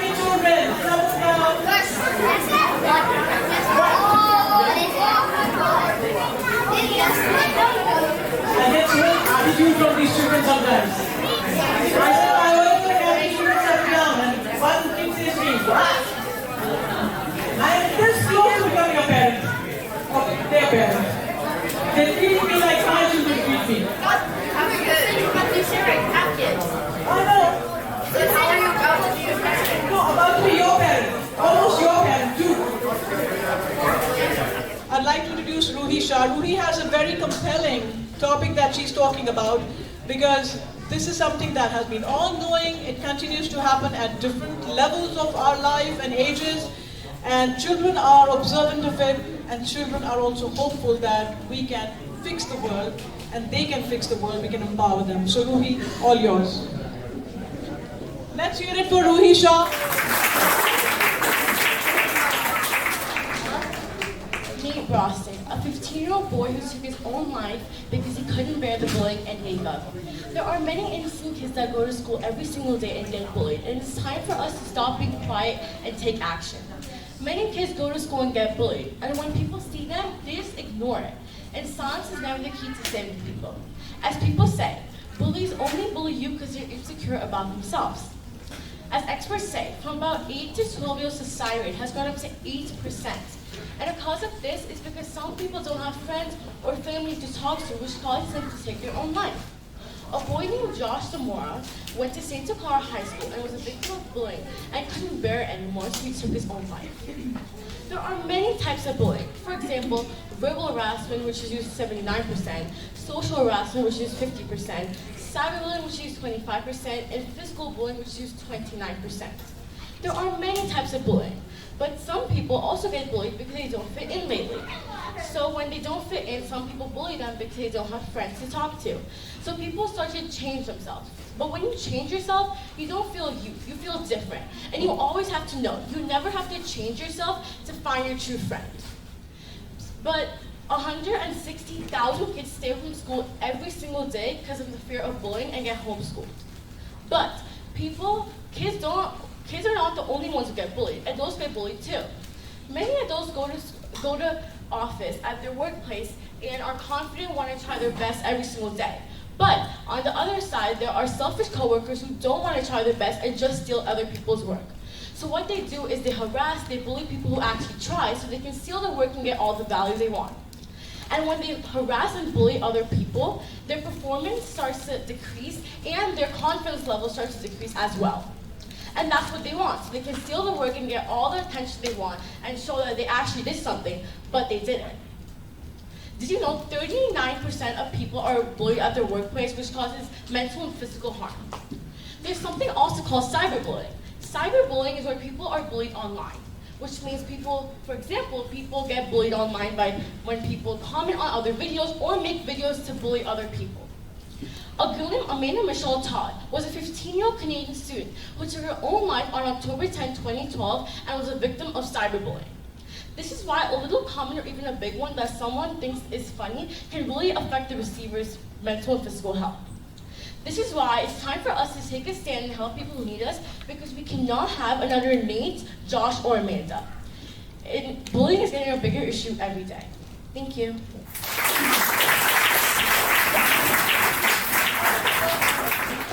Thank you so much, Ruhi. That was a very, very key topic that you brought up. May I just ask, why did you pick this topic? What prompted you? Or just that it's talked about?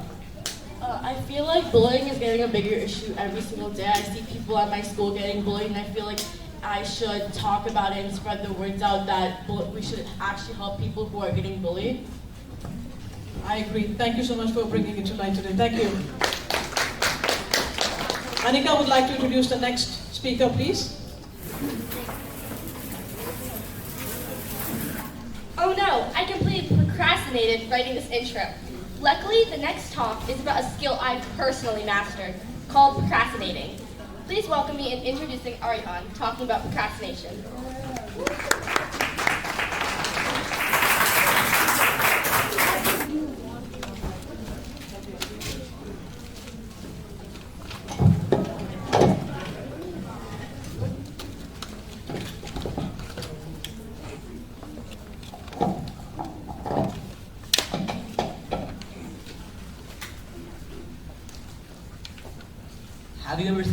at a blank page, an empty screen, with a deadline looming, and yet, nothing? We've all been there. The pressure mounts, the clock ticks down, and still, our minds refuse to cooperate. So, what do? We delay, we distract, we detour. But what if I told you that this detour isn't a dead end, but rather the scenic route to creativity? It's not just a trivial setback. Sometimes, procrastination might actually be the key to unlocking our best ideas. Sounds odd, right? Before you dismiss that thought, let me share this poem with you. Lazy Bones, by Hamza Shafiq. Oh lazy bones, why must you lay in bed all day and waste away? The sun is up, the world is bright, yet you choose to sleep and shun the light. The dishes pile up in the sink, the laundry basket starts to stink, but you just shrug and turn away. I'll do it later, is all you say. Your goals and dreams are left undone. Your future's bright, but you have none. You blame the world, you blame your fate, but deep inside, you know it's late. The art of procrastination is your most favorite temptation. You promise yourself that you'll start today, but tomorrow comes, and you delay. Oh lazy bones, it's time to rise, and open up your sleepy eyes. Embrace the day with all your might, and chase your dreams into the light. For time is short, and life is fleeting. Don't waste it all on endless sleeping. The world is waiting, so get up now, and make your mark.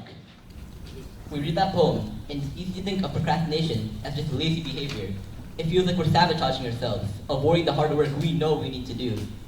But what if there's more to procrastination than meets the eye? Let's shift our perspective for a moment. In this TED Talk, Inside the Mind of a Master Procrastinator, Tim Urban sheds new light on this habit. I don't think non-procrastinators exist. That's right, I think every single one of you are procrastinators. Urban explains that when deadlines are far off or non-existent, procrastination becomes a lifestyle. He goes on to say, in all these non-deadline situations, the panic monster doesn't show up. He has nothing to show up for.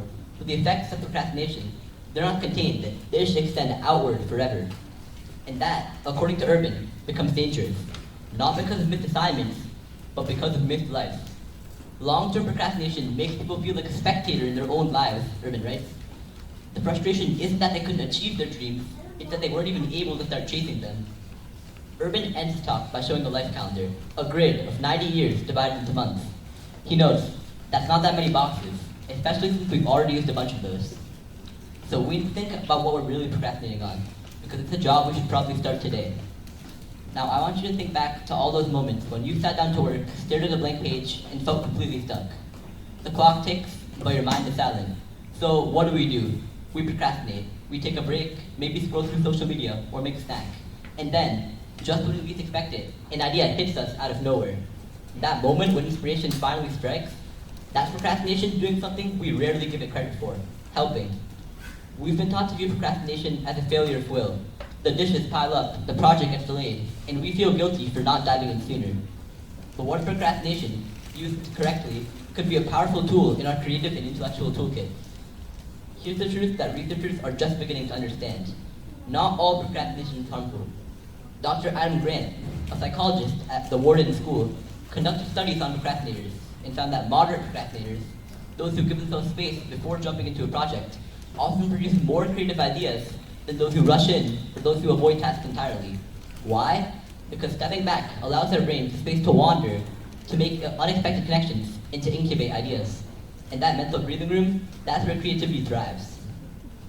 Consider the lives of some of the most innovative thinkers. Steve Jobs was known for pacing in silence before making major decisions. This wasn't procrastination for the sake of avoidance. It was an essential part of his creative process. Similarly, Aaron Sorkin, the screenwriter behind The West Wing and The Social Network, admits that he would often delay writing for days or even weeks. And when he finally sat down to write, it would often be a single burst in one caffeine-fueled night. Even Leonardo da Vinci took 16 years to finish the Mona Lisa, not because he was lazy, but because he was constantly refining, reflecting, and revisiting his work. Procrastination isn't about avoiding work. It's about giving ourselves the space to let ideas simmer, to return to a project with fresh eyes. In creative work, waiting is part of the process. Now, I'm not advocating for procrastination born out of fear, anxiety, or burnout. That kind of procrastination is paralyzing and unproductive. But productive procrastination, what psychologists call active delay, can actually be a sign of intelligence, not laziness. So what do we do with this new understanding? First, we stop seeing procrastination as a flaw or something to be ashamed of. Instead, we start learning to listen to it. Sometimes procrastination is telling us, you need more time. Other times it's whispering, you're afraid, don't let that stop you. And sometimes it's saying, wait, the good idea is still coming. So the next time you find yourself stepping back before you act, don't panic. You might just be giving yourself the best idea at the time it needs to arrive. Thank you.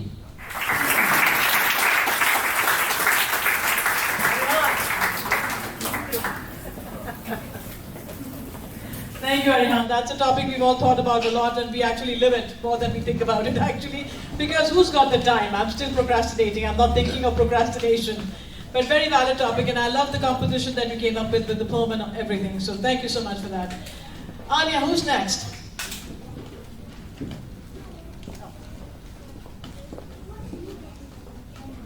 Dreams are like movies my brain makes without asking. Somehow I'm either always underwater or flying.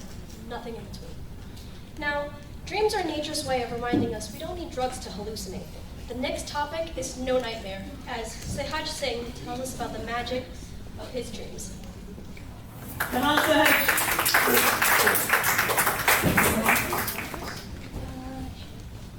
Yes or no? Do you want to hold the mic?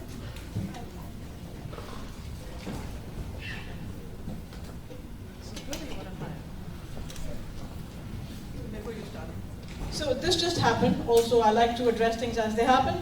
I asked Sahaj, do you want the lectern or no? The response was what? Sure. So I looked at him, I said, yes or no? Because that's the problem with this generation. I don't get a straight answer. Give me a yes or a no. Sure. Are you doing me a favor? So then he said, yes. I said, all right, you get it now. So I kind of give them grief about that when they see me also. I said, give me a straight answer. When I ask them a question, how are you doing today? Good. And then there is a very awkward pause because they know she wants more. And then they deliver more. Just one word answer is not going to cut it out for me. Sahaj, sorry to keep you waiting. Let's hear about your dream. Think blank. I was tinkering with my tools, building something amazing. My very own 5-in-1 solar panel. It used sun, snow, water, sound, thunder, and even electricity to create power. I just knew it was going to change our world. But then I woke up. Silly me, it was all just a dream. Hi, my name is Sahaj, and today I want to share one of my dreams with you. Not the sleepy kind, but the big, bold kind that lives in your heart. My dream is to become a scientist. Not just any scientist. A scientist who's creative, curious, and maybe a little bit crazy, though in a good way. One day, I was looking out the window. Definitely not a good day for solar panels because it was dark and stormy. Then I saw our neighbor's roof covered with those panels. Wait a minute, I thought. Wait a minute. What if solar panels could work in any weather, not just sunny days referred from the word solar? Boom, and that's how my dream was born. So I got to thinking. If it's snowing, could the panels store the cold and turn it into energy? If it's raining, could it collect the water and turn it into hydropower? If there's lightning, could the panel be super strong to absorb the intense heat? And if there's thunder, maybe some futuristic AI could turn sound waves into lightning. I know, it sounds something that came out from a superhero movie. But hey, every big idea starts with a little spark. You see, I love science. I love figuring out how things work, what makes them tick, and how to make them better. I even love coding, because it's like telling a robot what to do, except programming it. And who wouldn't want to boss a robot around? That's why being a scientist is my dream. Because science is not just about facts. It's about dreaming about what's possible. And speaking of dreams, one of the greatest dreamers on earth was Martin Luther King Jr. He once said the quote, "I have a dream that my 4 little children will one day live in a nation where they will not be judged by the color of their skin, but by the content of their character. That wasn't just a speech, it was a dream that changed the world. Because he believed in it, only because of that. And he put his mind and actions on the path that led to it. So, whatever your dreams to become a scientist, the next Taylor Swift, an astronaut, or even maybe the next Ninja Turtle, don't stop dreaming, because dreams are how the future begins.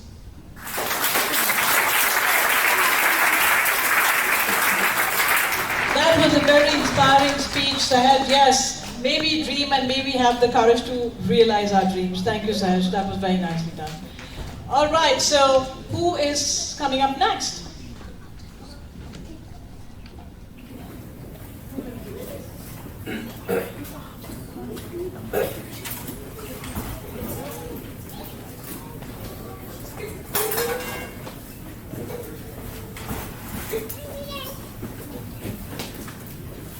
Next up, we have Sanvi Jain. It's about time. I want you all to think about a memory. Close your eyes. The last sunset you watched, your first day of school. Got it? Now open your eyes. That moment is gone forever. And so is this. And so is this one. Wow, this is really flying by. This is time. Time, an abstract yet ever-present force that shapes our lives. Time, an ever-flowing river that carries us from cradle to grave. It governs every heartbeat, every breath, and yet we truly don't know what it is. We often talk about time as though it's a resource we can control, but that's wrong. Time is continuous. It stops for no one. Let's start from the beginning. The ancient Greeks were obsessed with time. They had not one, but two words for it: chronos and kairos. Chronos was time as we know it, measurable, linear, the ticking of a second. But kairos was different. Kairos was the moment, the feeling when something was supposed to happen. Kairos was time, not by the clock, but by the heart. Fast forward to the 17th century and Isaac Newton enters the scene. He gives us a clean, elegant view of time, saying time is absolute, universal, ticking the same for everyone, everywhere. It was simple, it made sense, but it was wrong. Because a couple hundred years later came a man with crazy hair and even crazier ideas, Albert Einstein. Einstein shattered Newton's concept with his theory of relativity, saying that time is relative. It's different for everyone. So time for me may not be time for you. And it's not just a theory, it's been proven. GPS satellites that travel around Earth tick a tiny bit faster than the clocks down at Earth. If scientists didn't account for this, your GPS tracker would be thousands of miles off. Time is strange. To a child, an hour might feel like a year, filled with anticipation and possibility. But to an adult, that same hour might slip away, unnoticed, swallowed by tasks. Why does this happen? Why is time perception so different for everyone? I was doing some research and I found that David Eagleman, a neuroscientist, believes that time perception is solely based on the number of memories you have from a moment. So let's say you're doing something new. Let's say you're going skydiving. Your senses are heightened. You're feeling so many new emotions, which are then categorized into memories. So the number of memories you have from a moment is how long you perceive that moment is. It's really fascinating. And a bunch of philosophers and scientists say that the present moment as we experience it doesn't even exist. That space and time all exist together in a block universe, that the past, present, and future all are the same thing. Some people say the present doesn't exist because it's just a way our brains organize and our brains just process events. It's really fascinating for everyone. When you think about time, the first thing I think of is time travel.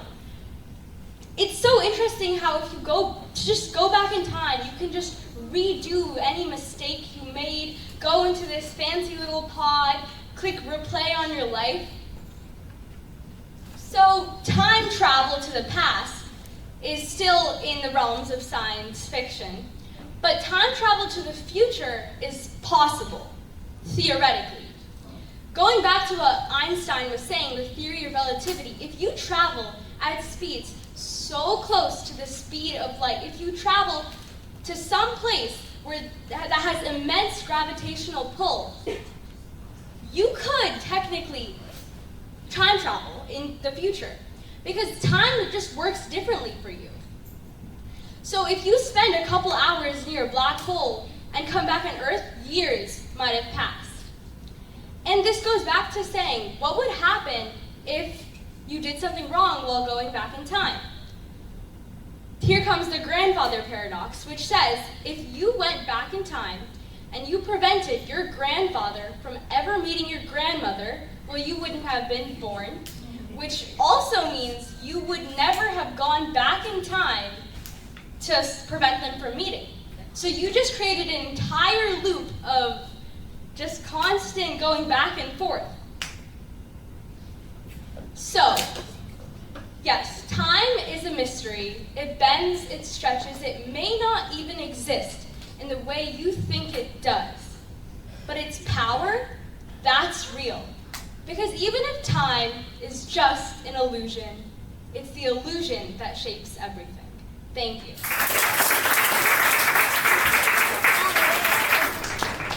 That was a very well thought out speech, Sanvi. So how did you come up with this idea to talk about concept of time? I'm not sure. I was thinking about time travel and how it's so interesting, and just time in general. It's really fascinating. It is fascinating, and who can tell time better than I, because you've really grown up literally in the last 3-4 years that I've been seeing you to this person. I think you're going to outgrow me soon. So, well, concept of time is very interesting. Thank you, Tanvi. So, I also want to acknowledge the president of the Lions Club, Nalit Patel. Nalit, thank you so much for coming to support the children. I truly appreciate the support of the community. Did I lose some councilmen already? Oh no. I was just going to give out the gifts to you all. But well, his will be delivered. I would like to now call Devian, Elijah, and Thea and Swana have gone. Thea and Swana are still here. So, and Vanya and Arohi, come here. We're going to come stand here. And I'd like to invite the councilman here, Mayor Reinhardt. I'd like to give you a little token of appreciation.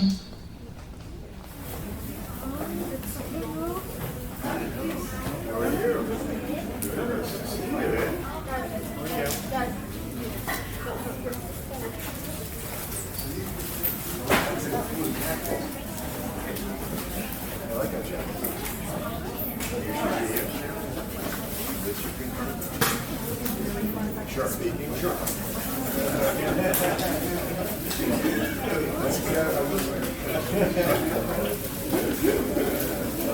Vivian, can you give this to the gentleman on that side, Mayor Meinhardt?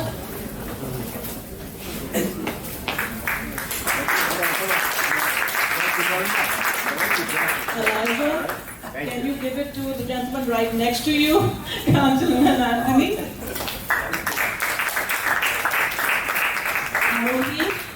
Can you give it to the gentleman next to the mayor, Councilman Guptani?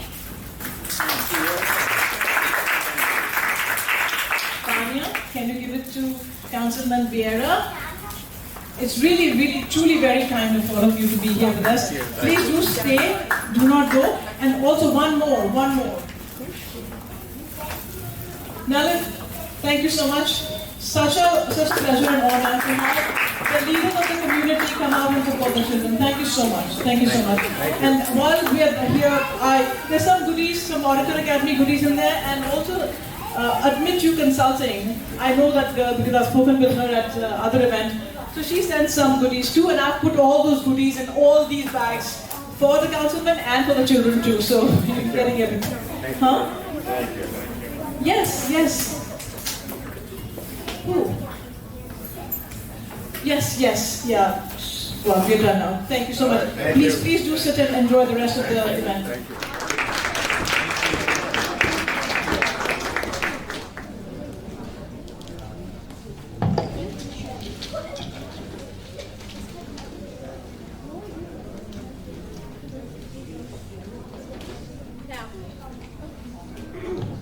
Now, AI is like giving your computer a brain. Minus the coffee addiction and existential dread, but nonetheless a brain. We all use AI, and suddenly your smartphone becomes the smartest person in the room. Today, we have Rayan Chorora on the topic of my personal favorite, AI.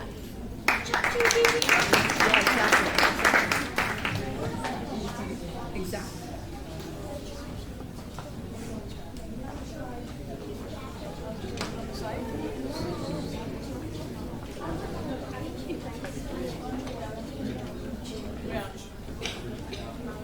I convinced you today that we said OATs so many times that later, when you guys open your phones, there will be so many things related to OATs. Now, you guys might be wondering, who told your devices what you might be talking about? Are phones, smartwatches, Siri, and Google always listening to us, recording every single word we say? Well, let me just clear your heads. It's nothing magical or scary. It's just that the machines used in our everyday lives run on AI. Artificial intelligence, popularly known as AI, is a type of technology that helps machines think and learn like humans. AI in everyday life could be asking Siri or Alexa a question, or you watching a video from YouTube and it's suggesting similar videos you might like. That's AI. It helps find what we need, answers our questions, and even makes sure our emails don't go to the wrong people. AI is even summarizing messages and emails to save us time. When you say, "Hey Alexa, play jazz," or "Hey Google, what's the temperature?" who do you think you're talking to? Well, you're talking to an artificial assistant using artificial intelligence. According to a report from Statista, over 4.2 billion people use AI-powered voice assistants worldwide. Beyond entertainment and convenience, AI is also making a big impact in healthcare. Doctors are using AI to help diagnose diseases faster and suggest better treatments. They can look at a medical picture and tell doctors what might be wrong. This means people can get the right care more quickly and stay healthy. A study by the Mayo Clinic found out that AI can detect some diseases like breast cancer with 94% accuracy, improving early diagnosis. Not only is AI helping in hospitals, but it's also transforming businesses. Many companies are using AI to help do jobs faster and create new ideas. It's helping businesses organize their work, find mistakes, and even talk to customers. According to McKinsey & Company, 50% of businesses have already adopted AI efficiency and customer service. AI is also not just for work, it's also helping students and teachers. Many students and teachers are using AI to help students practice math, reading, and other subjects. Teachers are using AI to help understand what students might need help with, making learning better for everyone. The EdTech magazine shows that AI improves students' learning by 30% through personalized lessons. Even though AI is amazing, it also has some challenges. Some people worry that AI may take away jobs or be used in the wrong way. That's why we need to use it wisely and make sure it helps everyone in a good way. Also, sometimes AI chatbots sometimes give misleading or incorrect answers, but developers are constantly fixing their mistakes and updating its knowledge regularly. The World Economic Forum predicts that AI may replace 85 million jobs by 2025, but create 97 million new ones. Looking ahead, AI is only becoming more advanced day by day, and we are already seeing AI-powered cars that run by themselves. And in the future, we might see AI-powered cities that keep people safe and run on energy. So if we use AI wisely, it can help make the world a better place. The MIT Technology Review states that AI reduces traffic congestion by 30%, and it also lowers pollution levels. So, in conclusion, AI is changing the world very quickly, and we are on the brink of seeing its capabilities and workabilities. It can help us live better lives, solve big problems, and create new things. The most important thing of all is that AI is not a scary robot, but a partner in progress. It's not a revolution, but a technological evolution. Just like humans, AI is evolving and growing and getting better day by day. So remember, we created it. We must use it wisely. Thank you. Thank you, Ryan. Is there a chatter at home also about AI taking over our lives? Is that why you picked this topic? Yeah. Yeah, we're all very nervous about it, but you ended with a very fine conclusion. It's just technological evolution. And since we are creating it, we must know how to use it too. Thank you, Rams. That was very well said. Thank you. So, all right. Ava, who's next?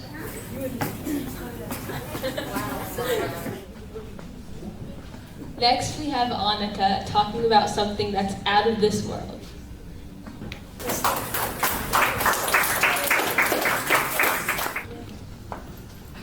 Look to your left and look to your right. Who's sitting next to you? Your friend, neighbor, significant other, or maybe somebody else? Somebody from deep space. Somebody like an alien. Now, I need you to imagine you're looking up at the night sky, looking at the billions of stars as they stretch the endless universe. Now think to yourself, are we truly alone in this galaxy? Are aliens real? What do they look like? Neon green skin? Black beady eyes? Do they look like the aliens from Marvel? What about the aliens from Star Trek? Worst of all, what if they look just like us? Nobody knows for certain whether aliens exist. That's why NASA sent an asteroid collector to a 4.5 billion-year-old asteroid. And what the asteroid collector found was that there's trace amounts of salt water, like what's in our oceans, which could indicate past or present life on a planet far, far away. How many moons do you think Jupiter has? 1, 2, 3? How about 95? And one of those moons, Europa, is currently being studied to see if its icy surface could support life. There is a chance that Europa is actively melted or actively melting or is already melted and ready to support human life. NASA's Falcon X rocket left in October 2024 and is set to reach Europa in April 2030. Story time. Once, me and my friends were just daydreaming, looking at the sky, when all of a sudden, one of my friends started screaming. As we all looked up, we noticed a cloud moving overhead. At first, it seemed normal, but something felt off. A low humming noise filled the air, like an airplane, but quieter. The next thing we knew, the cloud quickly shifted directions, not like something being controlled by the wind. We all ran to grab our phones. But as we turned around, the next thing we noticed, it was gone and vanished. Aliens are cool, but what if they don't come in peace? Alien abductions are some of the scariest mysteries known to humankind. Imagine you get abducted and you have no idea where you are or what happened. That must be terrifying.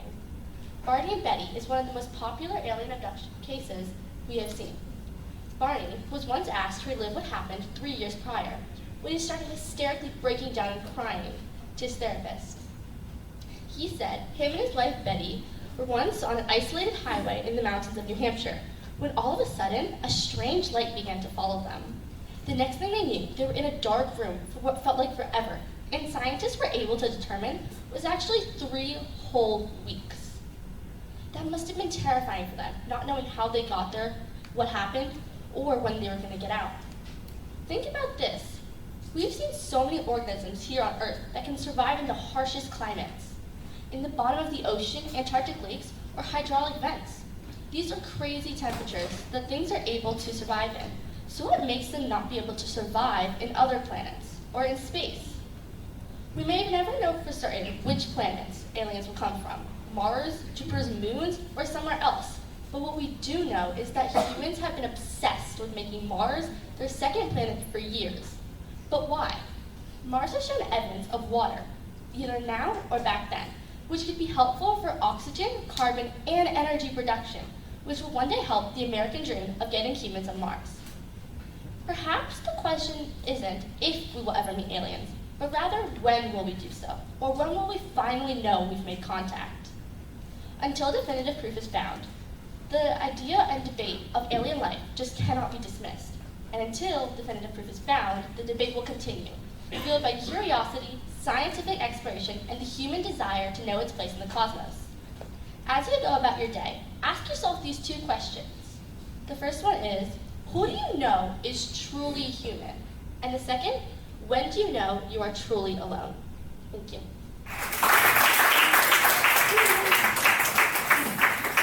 I see a lot of fascination with the aliens. Arush, how do you think you did with the aliens? Really good? You approve? All right, the little alien approved of the big alien. All right, so Sadi, who's up next? So, our next presenter is Esha Agarwal. Is there an Esha Agarwal? Hello? You scared me! I almost thought you were a ghost.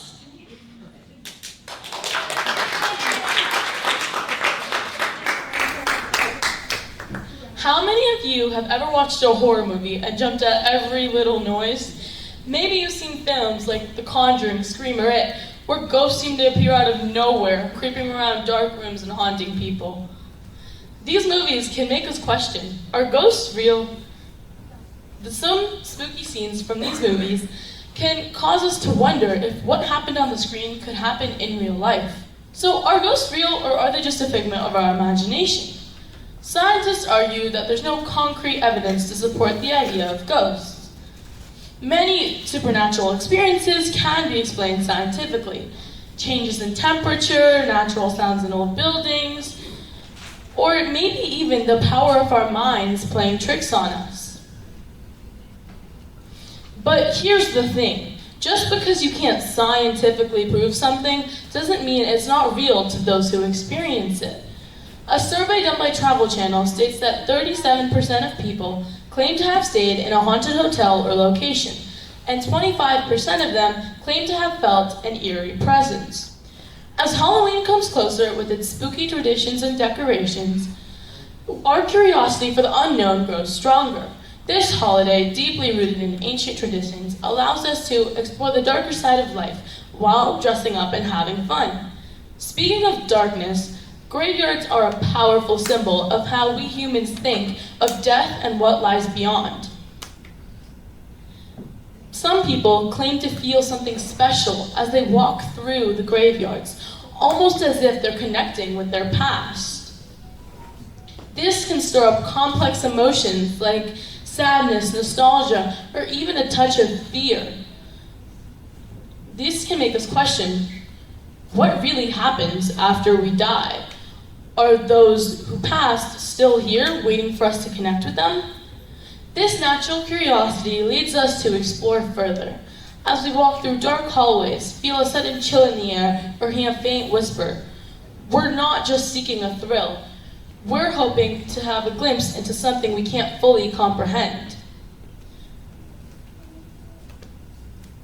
Ghosts are... That's where ghost tours come into play.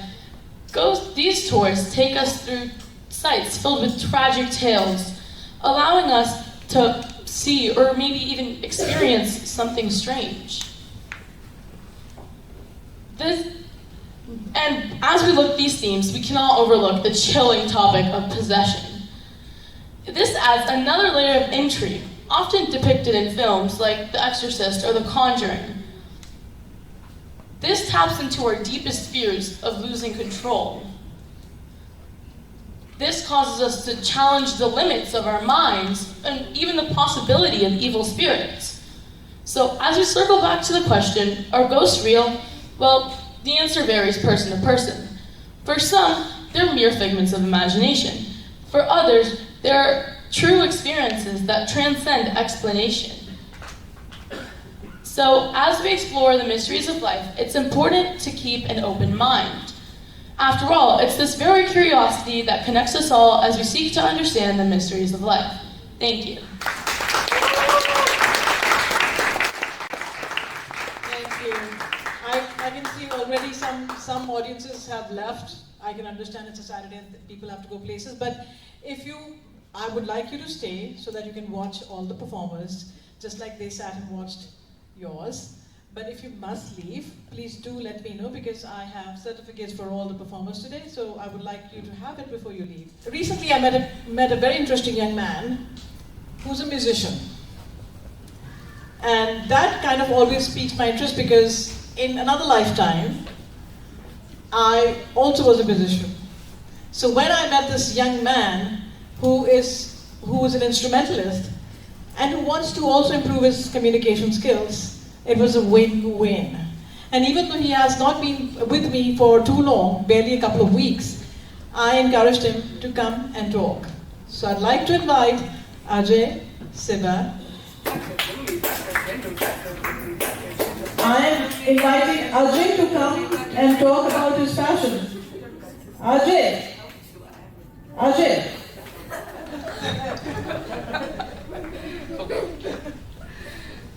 Oh, hey everyone, sorry, I got a bit distracted or a bit immersed into an action that I had been performing a few seconds ago. Now, how many of you all can recall that specific action? Any guesses? Any clarifications? You? This is just pure guessing, but I think it was rhythm. Yup, you're right. Jackpot, you are correct. Rhythm is something that I enjoy performing. It is an interest of mine. To be more simpler, it is my passion. Now, how many of you all might have heard of the term passion? Now, I'm sure all of you might have, but have you all ever pondered, well, what does it do to a person? Hey everyone, I'm Ajay living in Plainsboro, New Jersey, and today I shall be talking about how passion influences or impacts a specific individual to a greater extent. Now, to go back a few years, when I used to be a toddler, I used to bang my fingers, I used to create random compositions, beats across surfaces in my apartment, such as a table of mine, a chair, a ladder, etc. And my parents were awed. They were intrigued by what they were able to perceive. And they were also pondering, oh, why can't we try enlisting Ajay into a percussion class? Now, to clarify, what they had meant by percussion class was a really famous instrument, most commonly referred to as the mridangam. It has originated from the South Indian state of Tamil Nadu, specifically in the district of Tanjavur. And whenever I'd be playing this specific instrument, I would receive a severe surge of dopamine, which is a natural rewarding chemical that any random person could possibly receive into their brain whenever they'd be performing an action that deeply satisfies them or allows them to feel content.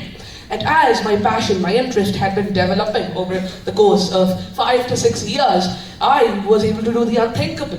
Actions which I thought were completely impossible were made possible due to my passion. Also, this had allowed my encouragement, my motivation to receive from myself, from my parents, from my teachers, my peers, etc. Now, since I've conveyed my passion to you all, what's yours? Now, I can understand that you've all been listening to so many speeches throughout the entire day, and to make you all a bit more entertained, I would like to share an extremely hilarious, but also inspirational situation that I had been into. Something which had occurred to me in grade 6. My maths teacher had announced to all of my classmates that we'll be having a pie-recitation challenge or pie competition, but first what I thought was, okay, this is actually a pie-eating challenge, as, you know, it was not specified about what that competition could possibly be. I thought we have to shove our faces into a random pie and do something similar to that, which, in my opinion, is disgusting. So I did not pay much attention to it, and I had ignored it completely. But 5 days before the actual competition, I had inquired details about what it could possibly be. And that was the moment when I had gotten realization that this is actually a pie recitation competition, a pie memorizing challenge, where I had to memorize as many digits in the pie value as possible. That was a moment when I felt entirely embarrassed, extremely guilty that I had lost the opportunity to participate in a competition where I could showcase my musical talent, my talent to memorize a greater number of digits to my peers, to other people who do not know that I learned how to play an instrument. However, due to the motivation being given by my teacher, my parents, my peers, other people who I am really well aware of, because of their encouragement and my own motivation to myself using my passion, I was able to enter the top 10 list for that specific competition. I was able to receive 2nd place due to this. Now, to be more specific, the rhythm that I had used to recite all of my pi digits is something that is most commonly referred to as the Shragati. As it is most commonly referred to in the Mridangam terminology, it progresses like this.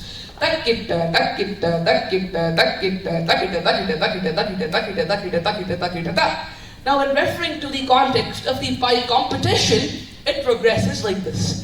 3.1415926535 89793238846. Now, because I've conveyed an extremely important information about how my passion had allowed me to do something which I thought was entirely impossible, the unthinkable, I would like to share a message that could possibly even influence you after this event is over, after you'd be going home to find your own passion, to receive an interest of your own. And that specific message is, let your passion be the compass that guides your efforts. When your efforts are genuine, even the loftiest heights can be attainable. Mark my words.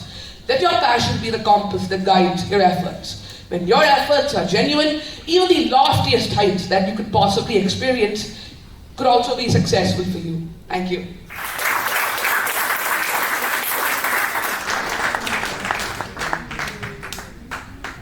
Thank you. That was amazing, quite an eye-opener. So you can imagine why I encouraged him to even speak today, even though he hasn't been to my classes that long. So thank you, Ajay. It's a pleasure knowing you, and I have much to learn from you about the instrument also. And at some point, when we have a little more time on hand, and the audience is not too tired, we would have a performance from Ajay. At some point. Thank you. Thank you.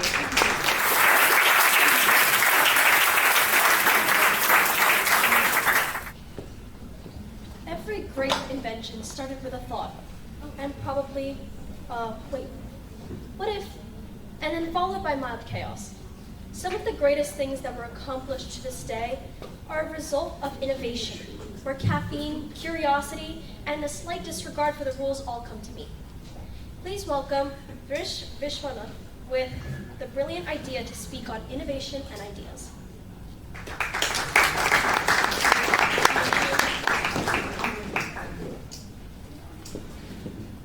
When you think of science, you think of inventions, technology, advancements that revolutionize the world. And some of these inventions do precisely that. Take the light bulb, for example. That lit up our world. And if you look around your house, chances are you'll find some of these revolutionary inventions. But on the other hand, while these inventions managed to take off, some inventions, though, they crashed on the runway. These inventions are a little bit dim. So first up, we have the pet rock. Created by Gary Dahl in 1975, the name says it all. It's a rock that's supposed to simulate having a pet without having to actually take care of it. But here's the thing, it's a rock. You can't walk your rock around, you can't play fetch with the rock. In fact, you can't really interact in any way with the rock that's mutual. It makes you wonder what this pet is really used for. But although this pet rock isn't that harmful unless you drop one on your foot, other ideas have cost lives. Let's talk about hydrogen blimps.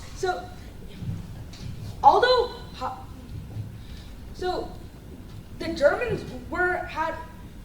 during this time period, the Germans did not have much access to helium. So instead, they decided to use hydrogen. After all, it's cheaper and more easily accessible. Just one teeny tiny drawback. Coincidentally, it's extremely flammable and extremely reactive, and they decided to put that into an airship carrying dozens of passengers. What I'm talking about here is the Hindenburg disaster, when the Hindenburg airship caught on fire and crashed, killing 36. How many lives could have been saved if the inventors just had some common sense? Well, speaking of ideas that crash and burn, let's talk about paid toilets. So I'm sure you've heard of paid parking. You know, parking meters. You have to, and you'll get towed away if otherwise. But then a dollar store light bulb lit up in someone's head, and they decided maybe we should charge money to go to the bathroom in public. What I'm talking about here is paid toilets where you have to spend a quarter for 15 minutes of privacy. I wonder what's next. Now we're going to start charging for a water fountain $1 a sip. Well, although this idea, it's really just a minor inconvenience. On the other hand, I'm really glad that this other idea, it never got the chance to actually showcase itself. Introducing the baby cage. The name is an accurate representation of this horrifying invention.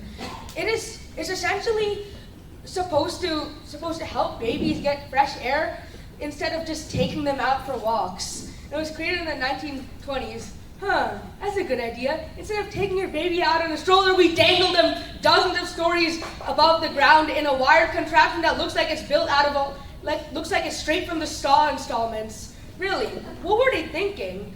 Well, there you have it.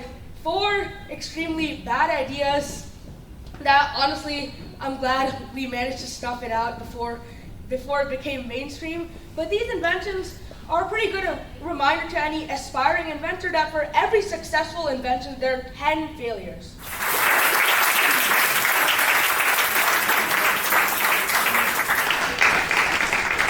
So while you brought some very crazy inventions to light today, what struck out to me was the fact that you said, before you introduced the pet rock, or you said $1 in somebody's mind. For the pay toilet. In somebody's mind, a light bulb from the dollar store lit up. Why the dollar store reference here? Because it was that's how worthless the idea was.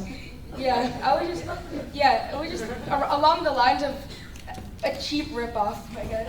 A cheap idea.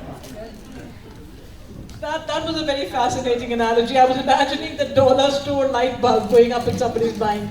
Very, very interestingly written. Thank you. That was very entertaining. Thank you. Asha, please introduce the next speaker. Hey guys, I'm here live at OATS Uncut. Come to see some amazing speeches. Sorry about that. You know how you don't have a life if you don't have social media. Anyways, next up we have Arohi Gangwal.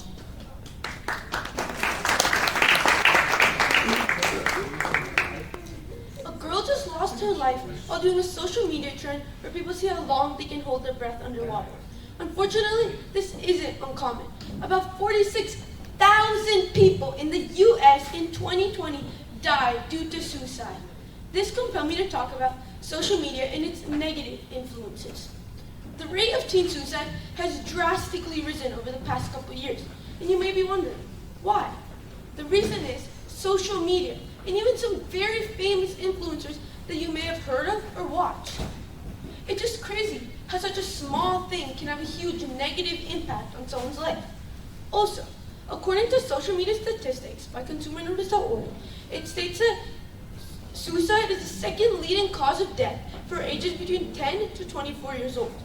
10 to 24 years old are one of the most popular ages to be on social media, following trends that you might see your friends do. This shows that the topics of social media and suicide are connected. Suicide is mainly caused by online hate. Cyberbullying is a serious topic and may even be impacting your kid currently. Also, many articles state that social media can make you grow up faster than you need to. For example, on many social media platforms right now, something that has been going viral is called Sephora 10-year-olds. Sephora 10-year-olds are little kids who are too grown for their age, are way too spoiled, and are rude to employees. The reason they act this way is because they see it online, so they try to fit in with other people so they don't feel excluded. I was even more shocked that they had a phone in 3rd grade. I got mine a couple months ago and I'm in 7th grade. Can you believe it? Also, right now you might be wondering, how bad is this? Well, let me just tell you right here. New Jersey has one of the highest suicide rates that are caused by social media.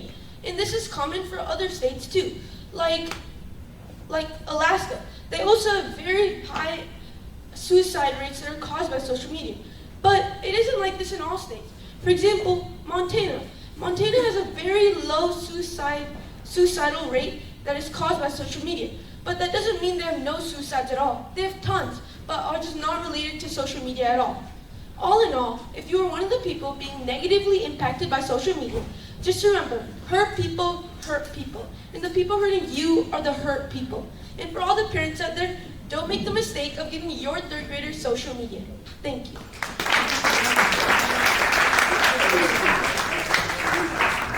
Arohi, I am so happy that you brought up this topic because I think it's a real trouble. And when I heard you practicing, I did not even realize there was something called a Sephora kid phenomenon. So actually, when I did go to Sephora recently, I had to look good for this event, you see. So I went and got myself some new makeup. No need to justify, but still. And I was looking around for the Sephora kids, and they were actually there. They were young children. So if I hadn't heard it from you, I would have thought they were probably accompanying their older sibling or maybe their parents. But I think they may have been on their own. So my God, Sephora kids, has this been going on for a long time? I mean, it just started becoming popular, and because I think TikTok and like a lot of social media platforms like Instagram, they started like becoming more popular nowadays. And now third graders are trying to act like seventh graders, even though they're not. So they try to fit in.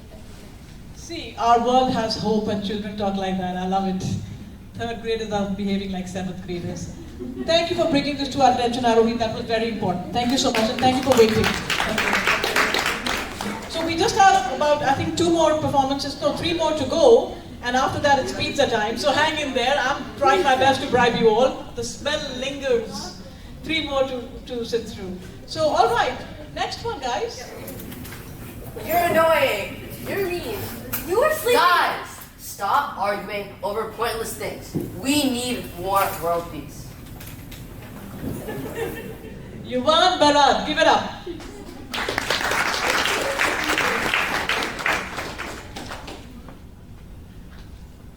Imagine a world where conflict is solved with dialogue rather than war, where economies grow together rather than compete against each other, and where global challenges are tackled with unity and not division.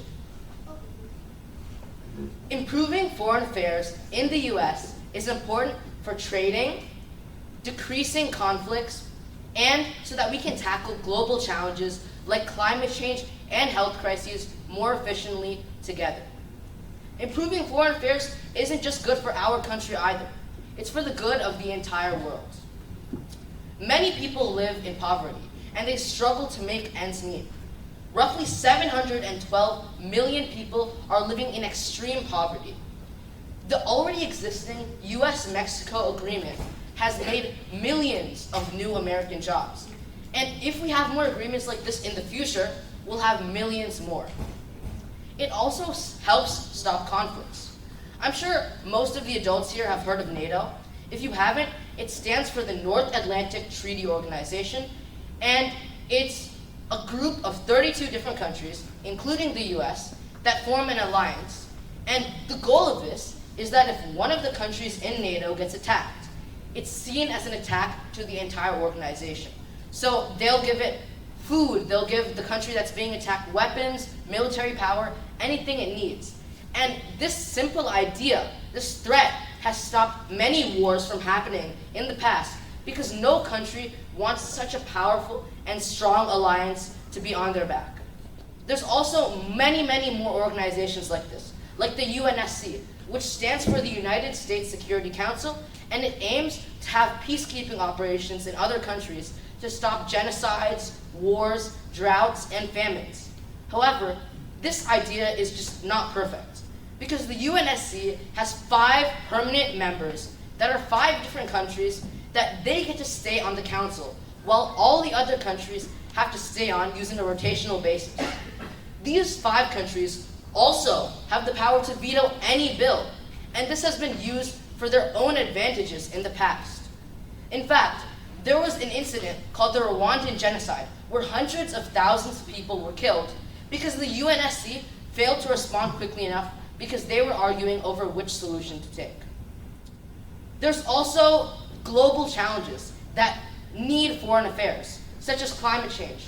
I'm sure all of you have heard of climate change because it's becoming an increasingly important issue in nowadays world. There's something called the Paris Climate Accords, which is a series of countries which has almost all the countries in the world, including North Korea, and each country has a CO2 emissions bar, and they need to get below those CO2 emissions to reach their goal. And this has saved millions of lives. You might think that this is an understatement, but by 2030, climate change is going to reach a 43% decline globally. And many, many big cities, like New York City, Mumbai, and Jakarta, which is a big city in Indonesia, would be partially submerged underwater by 2050. Now, after all of that harsh information, let me tell you a story. It's World War I, and the British and German soldiers are fighting on the Western Front. It's Christmas Day, and everyone is completely exhausted. The British soldiers start singing some Christmas carols, and they sing Silent Night. The German soldiers also respond with their own carols, and eventually, in a couple of hours, both sides are on the battlefield, exchanging names, shaking hands, giving each other gifts. And this moment in humanity showed that there is hope, because there was no written agreement, no accords, no affairs. It was just something that happened. And this is the infamous Christmas truce of World War I. Now, I'm not expecting all the countries in the entire world to have a perfect union, and maybe it's just better that way. But that doesn't mean that world peace is still not achievable, because a better now means a better future for all of us. Thank you.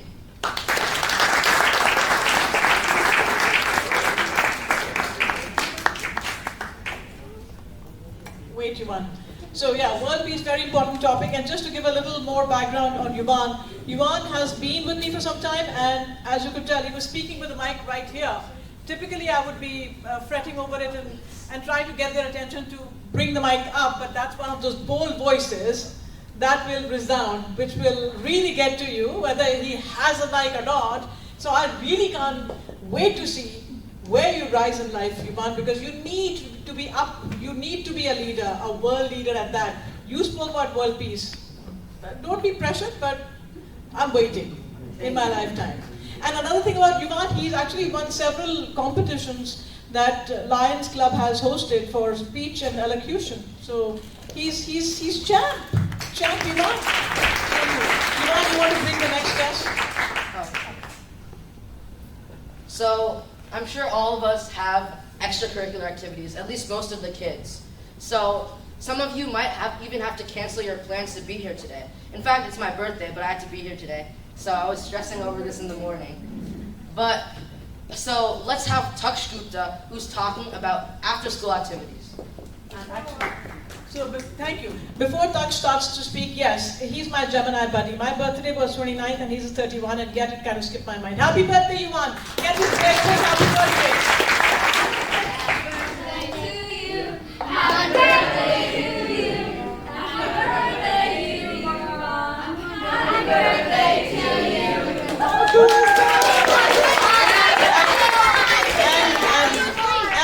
And in the order of Yuvan's birthday, we will get pizza. We have just 2 more performances left, and then it's pizza time. Happy birthday, Yuvan. Thank you.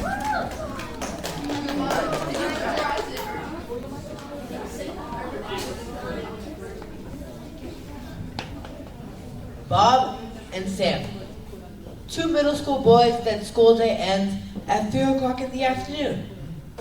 But their day's not over yet. When they come home, they're tired and exhausted.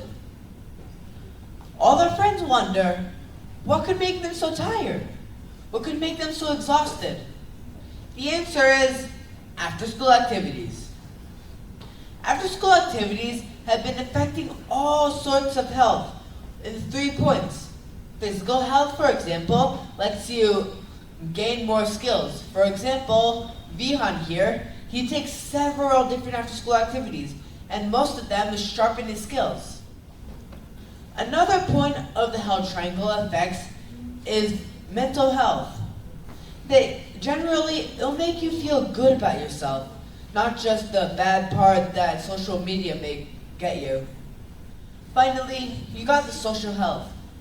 Interacting in after-school activities can let you get together with hundreds of people that you may not know today. Maybe even right now. I'm sure you did not even know the person right next to you until now. This right here is an after-school activity. For example, I take guitar classes, and it has sharpened my skills so much that I like taking guitar, and I love it. And that is a main reason why I still take it today. Another reason why after-school activities are amazing is because of your academics. Let's say you're failing in math. Well, just take an after-school activity course and your grades will soon skyrocket. Another reason why it affects academics is because disciplinary actions. Several schools have to deal with people that are extremely lazy and just happen to be on the receiving end on most of their actions to try and curb that anger, that temper. For example, my friend Vincent Broderick, he does not do anything at all. He just lays at home and he gets the most attention out of my entire period 2 class. Having after-school activities may prevent this and will let you have a much more successful school year. Finally, the reason why you should do after-school activities is because it's fun. Who doesn't like fun here? That I'm sure some of you in the crowd have YouTube videos that you just want to post out because it's really hilarious. Well, after-school activities bring that fun here. After-school activities have come a long way. Firstly, it's from basketball right back in the 1800s or the 19s. And now it's always growing. Sooner or later, there may be something called roller bowling or something else that may change everyone's lives. And finally, I'd like to thank Miss Vanita for starting OATS Uncut, a great after-school activity program.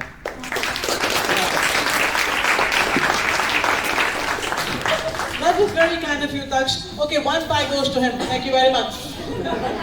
Nobody touched 1 box. That's Daksh's. All right, so last but not the least, Vihan, it's a very special name to me, you know that, right? Why? Vihan.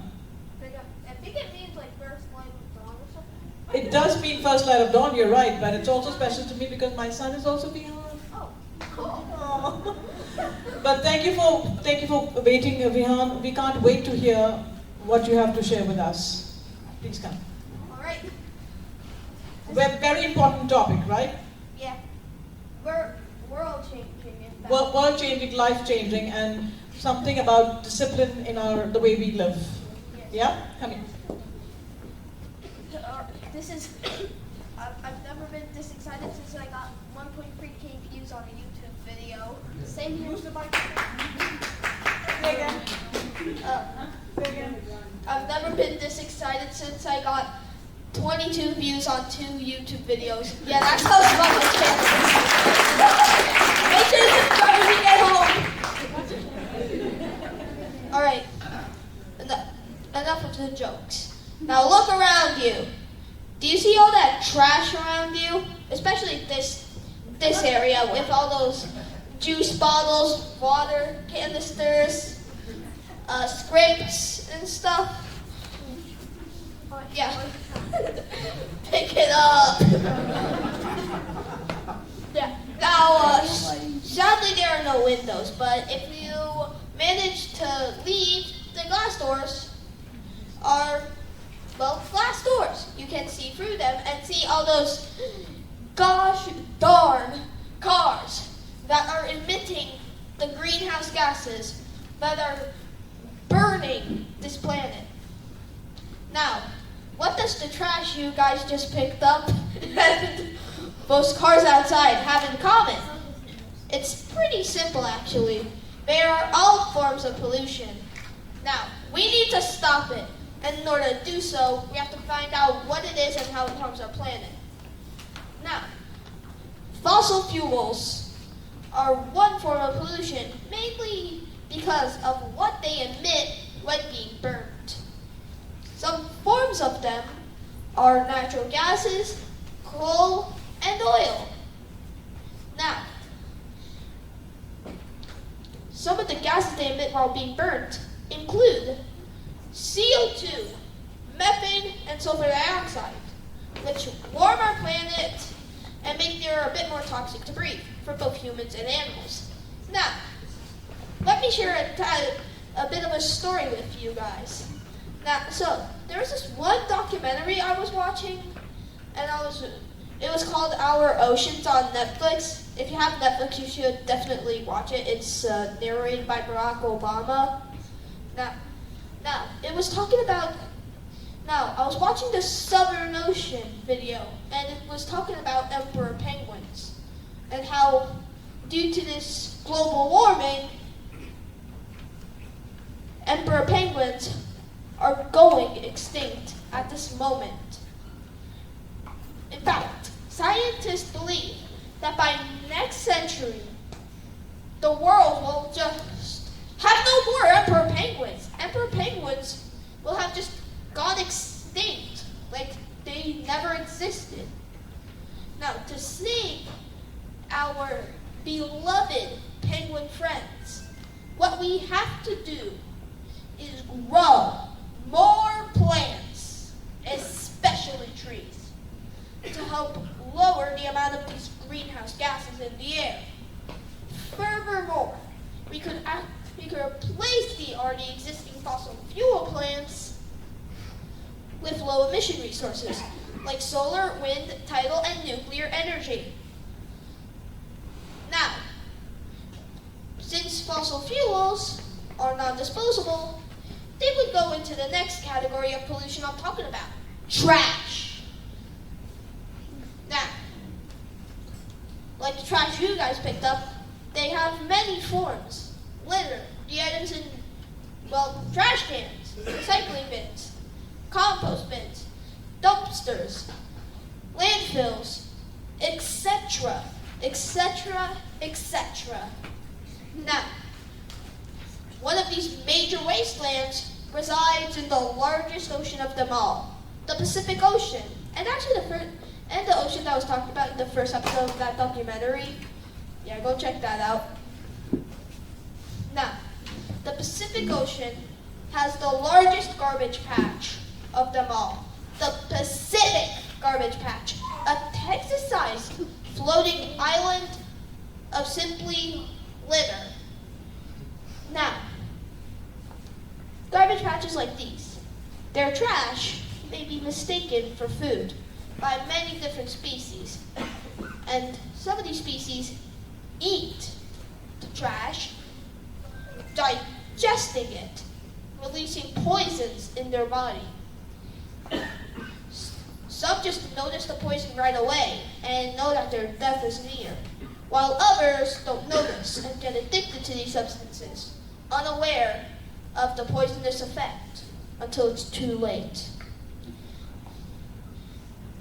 Now, it's not just the Pacific Ocean that has a huge garbage patch. The Indian Ocean alone has at least 2 million tons of it.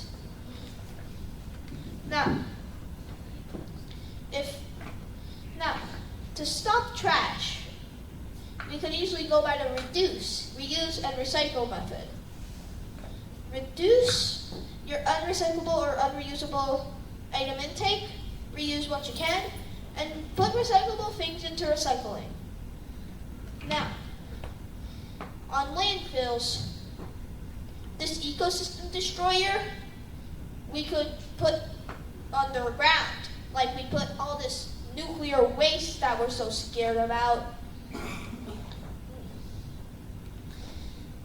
Furthermore, we could send rescue missions on beaches to pick up all that trash, stopping it from going into our beloved oceans.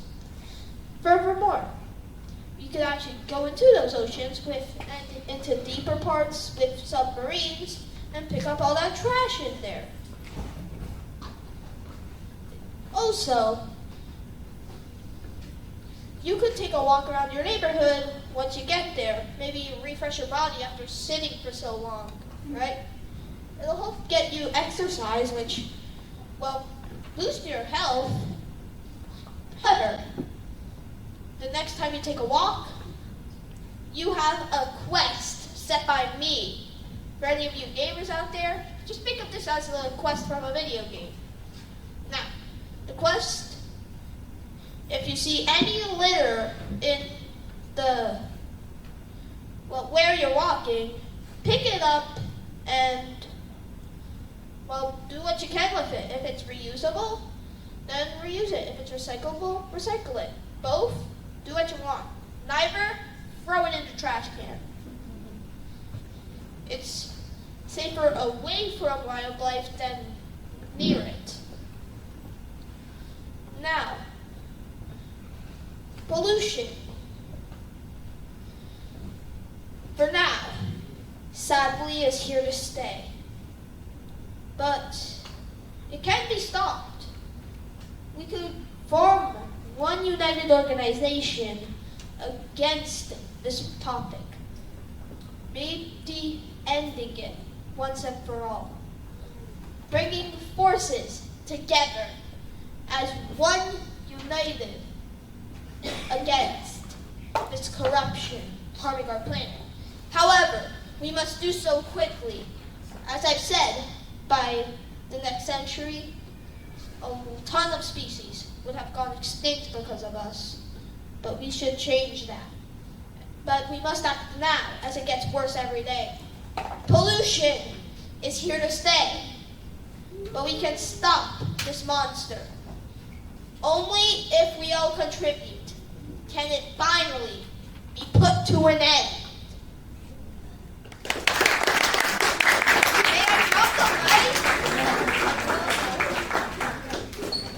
Even though I feel like doing that, he said, "May I drop the mic?" I said, "No." No, that would be a problem of another kind. But that was a very timely topic, because now as we wrap up here, we can clean up after us, right? So before we clean up, please, I'd like to invite the students one by one and have them collect their certificates and their goodie bags from us, please. And then you're welcome to take pictures, and then there's pizza and snack, please do have. And also you can, please make sure that the children get the pizza first, as much as I am hungry myself. Alright, so I'm just waiting for the goodie bags to come so I can start giving out. So Devyan Kambati, Devyan. Come on, Devyan, here, come here. Alright. This is for an exceptional job at the event. This is for you. You can share it with your sister. Great job, thank you. Okay, don't share it with your sister, I'll give her separately. Alright, may I have Vanya Singh? Is Vanya still here? Vanya had to leave, okay. Arohi, thank you so much, congratulations, great job.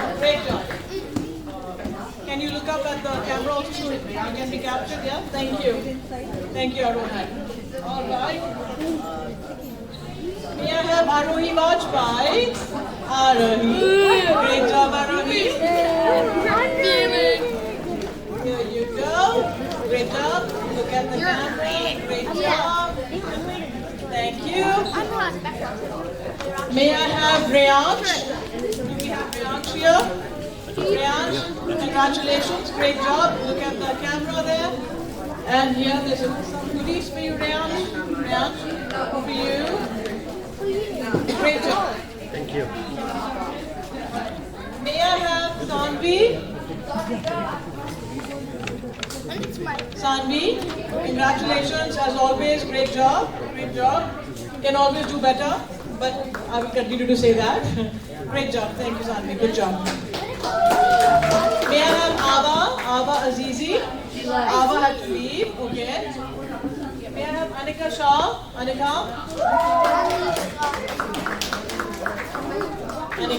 here, and great job, congratulations, good performance, great performance. May I have Prisha?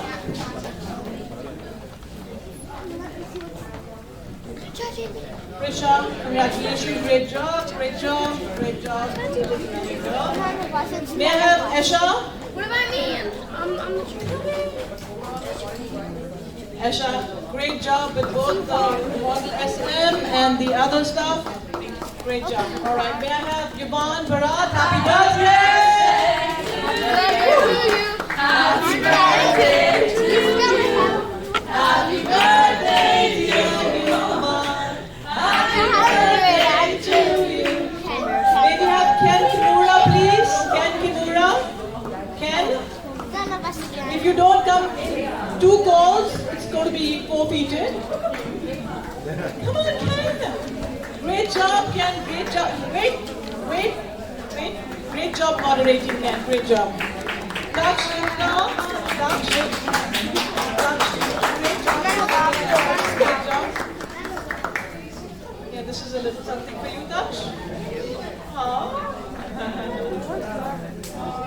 All right. May I have Anushka now, we are? I have no clue. Anushka, great job, Anushka. Kindness is very important. Thank you for bringing it up. Great job, great job. Reva Bachi, Reva. Great job, great poem. Great job, great. This is for you. Great job. Arihan, I think.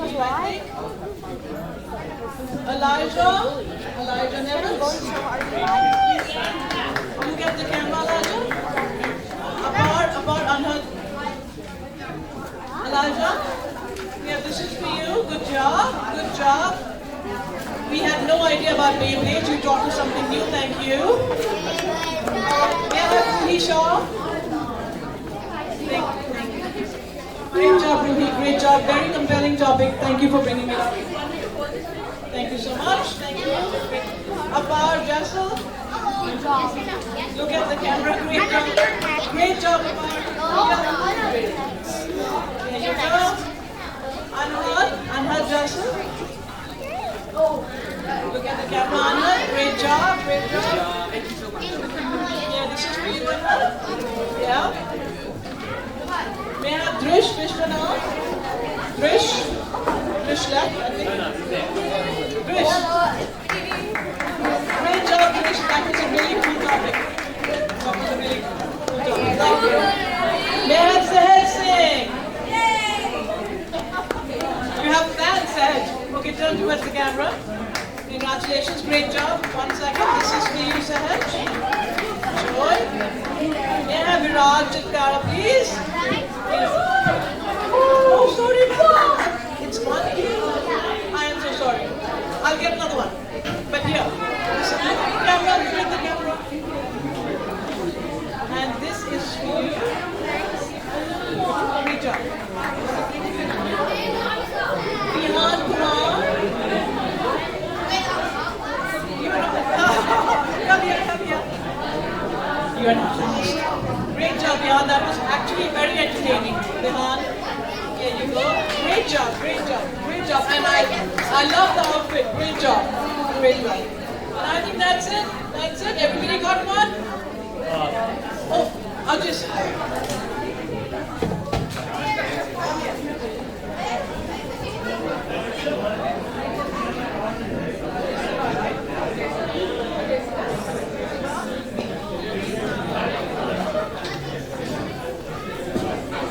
Ajay, it's a pleasure to hear from you. Next time we want to hear your performance. Great job. I have hers,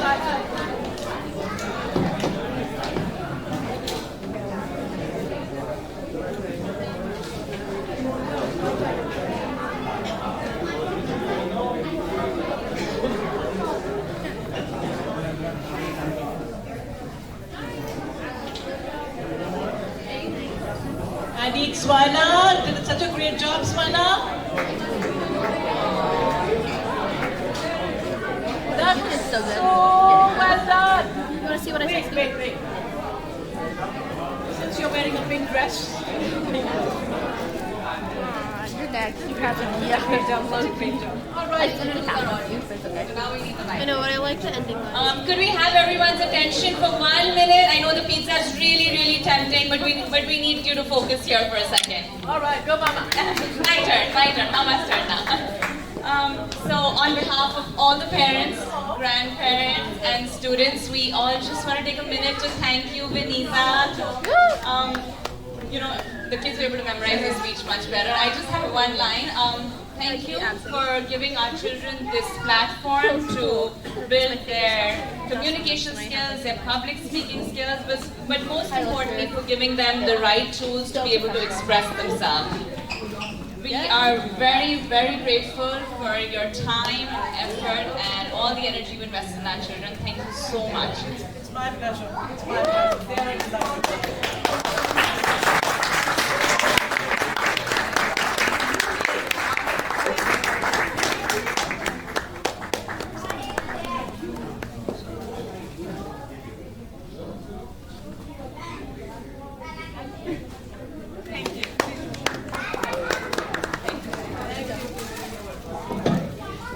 Anybody has any pictures that you took from back there, please do share with me. It would be great. I want to see all those pictures, if at all you have any. Thank you again, thank you, and please have something to eat. Thank you, David, for being with us all these hours. Thank you, David. One round of applause for David! Thank you. And thank you to my husband, Sandeep. Thank you to my brother, Mandeep. The whole team is here to help me out. Thank you, guys. Thank you so much. And thank you to the parents. Thank you. Drive home safe.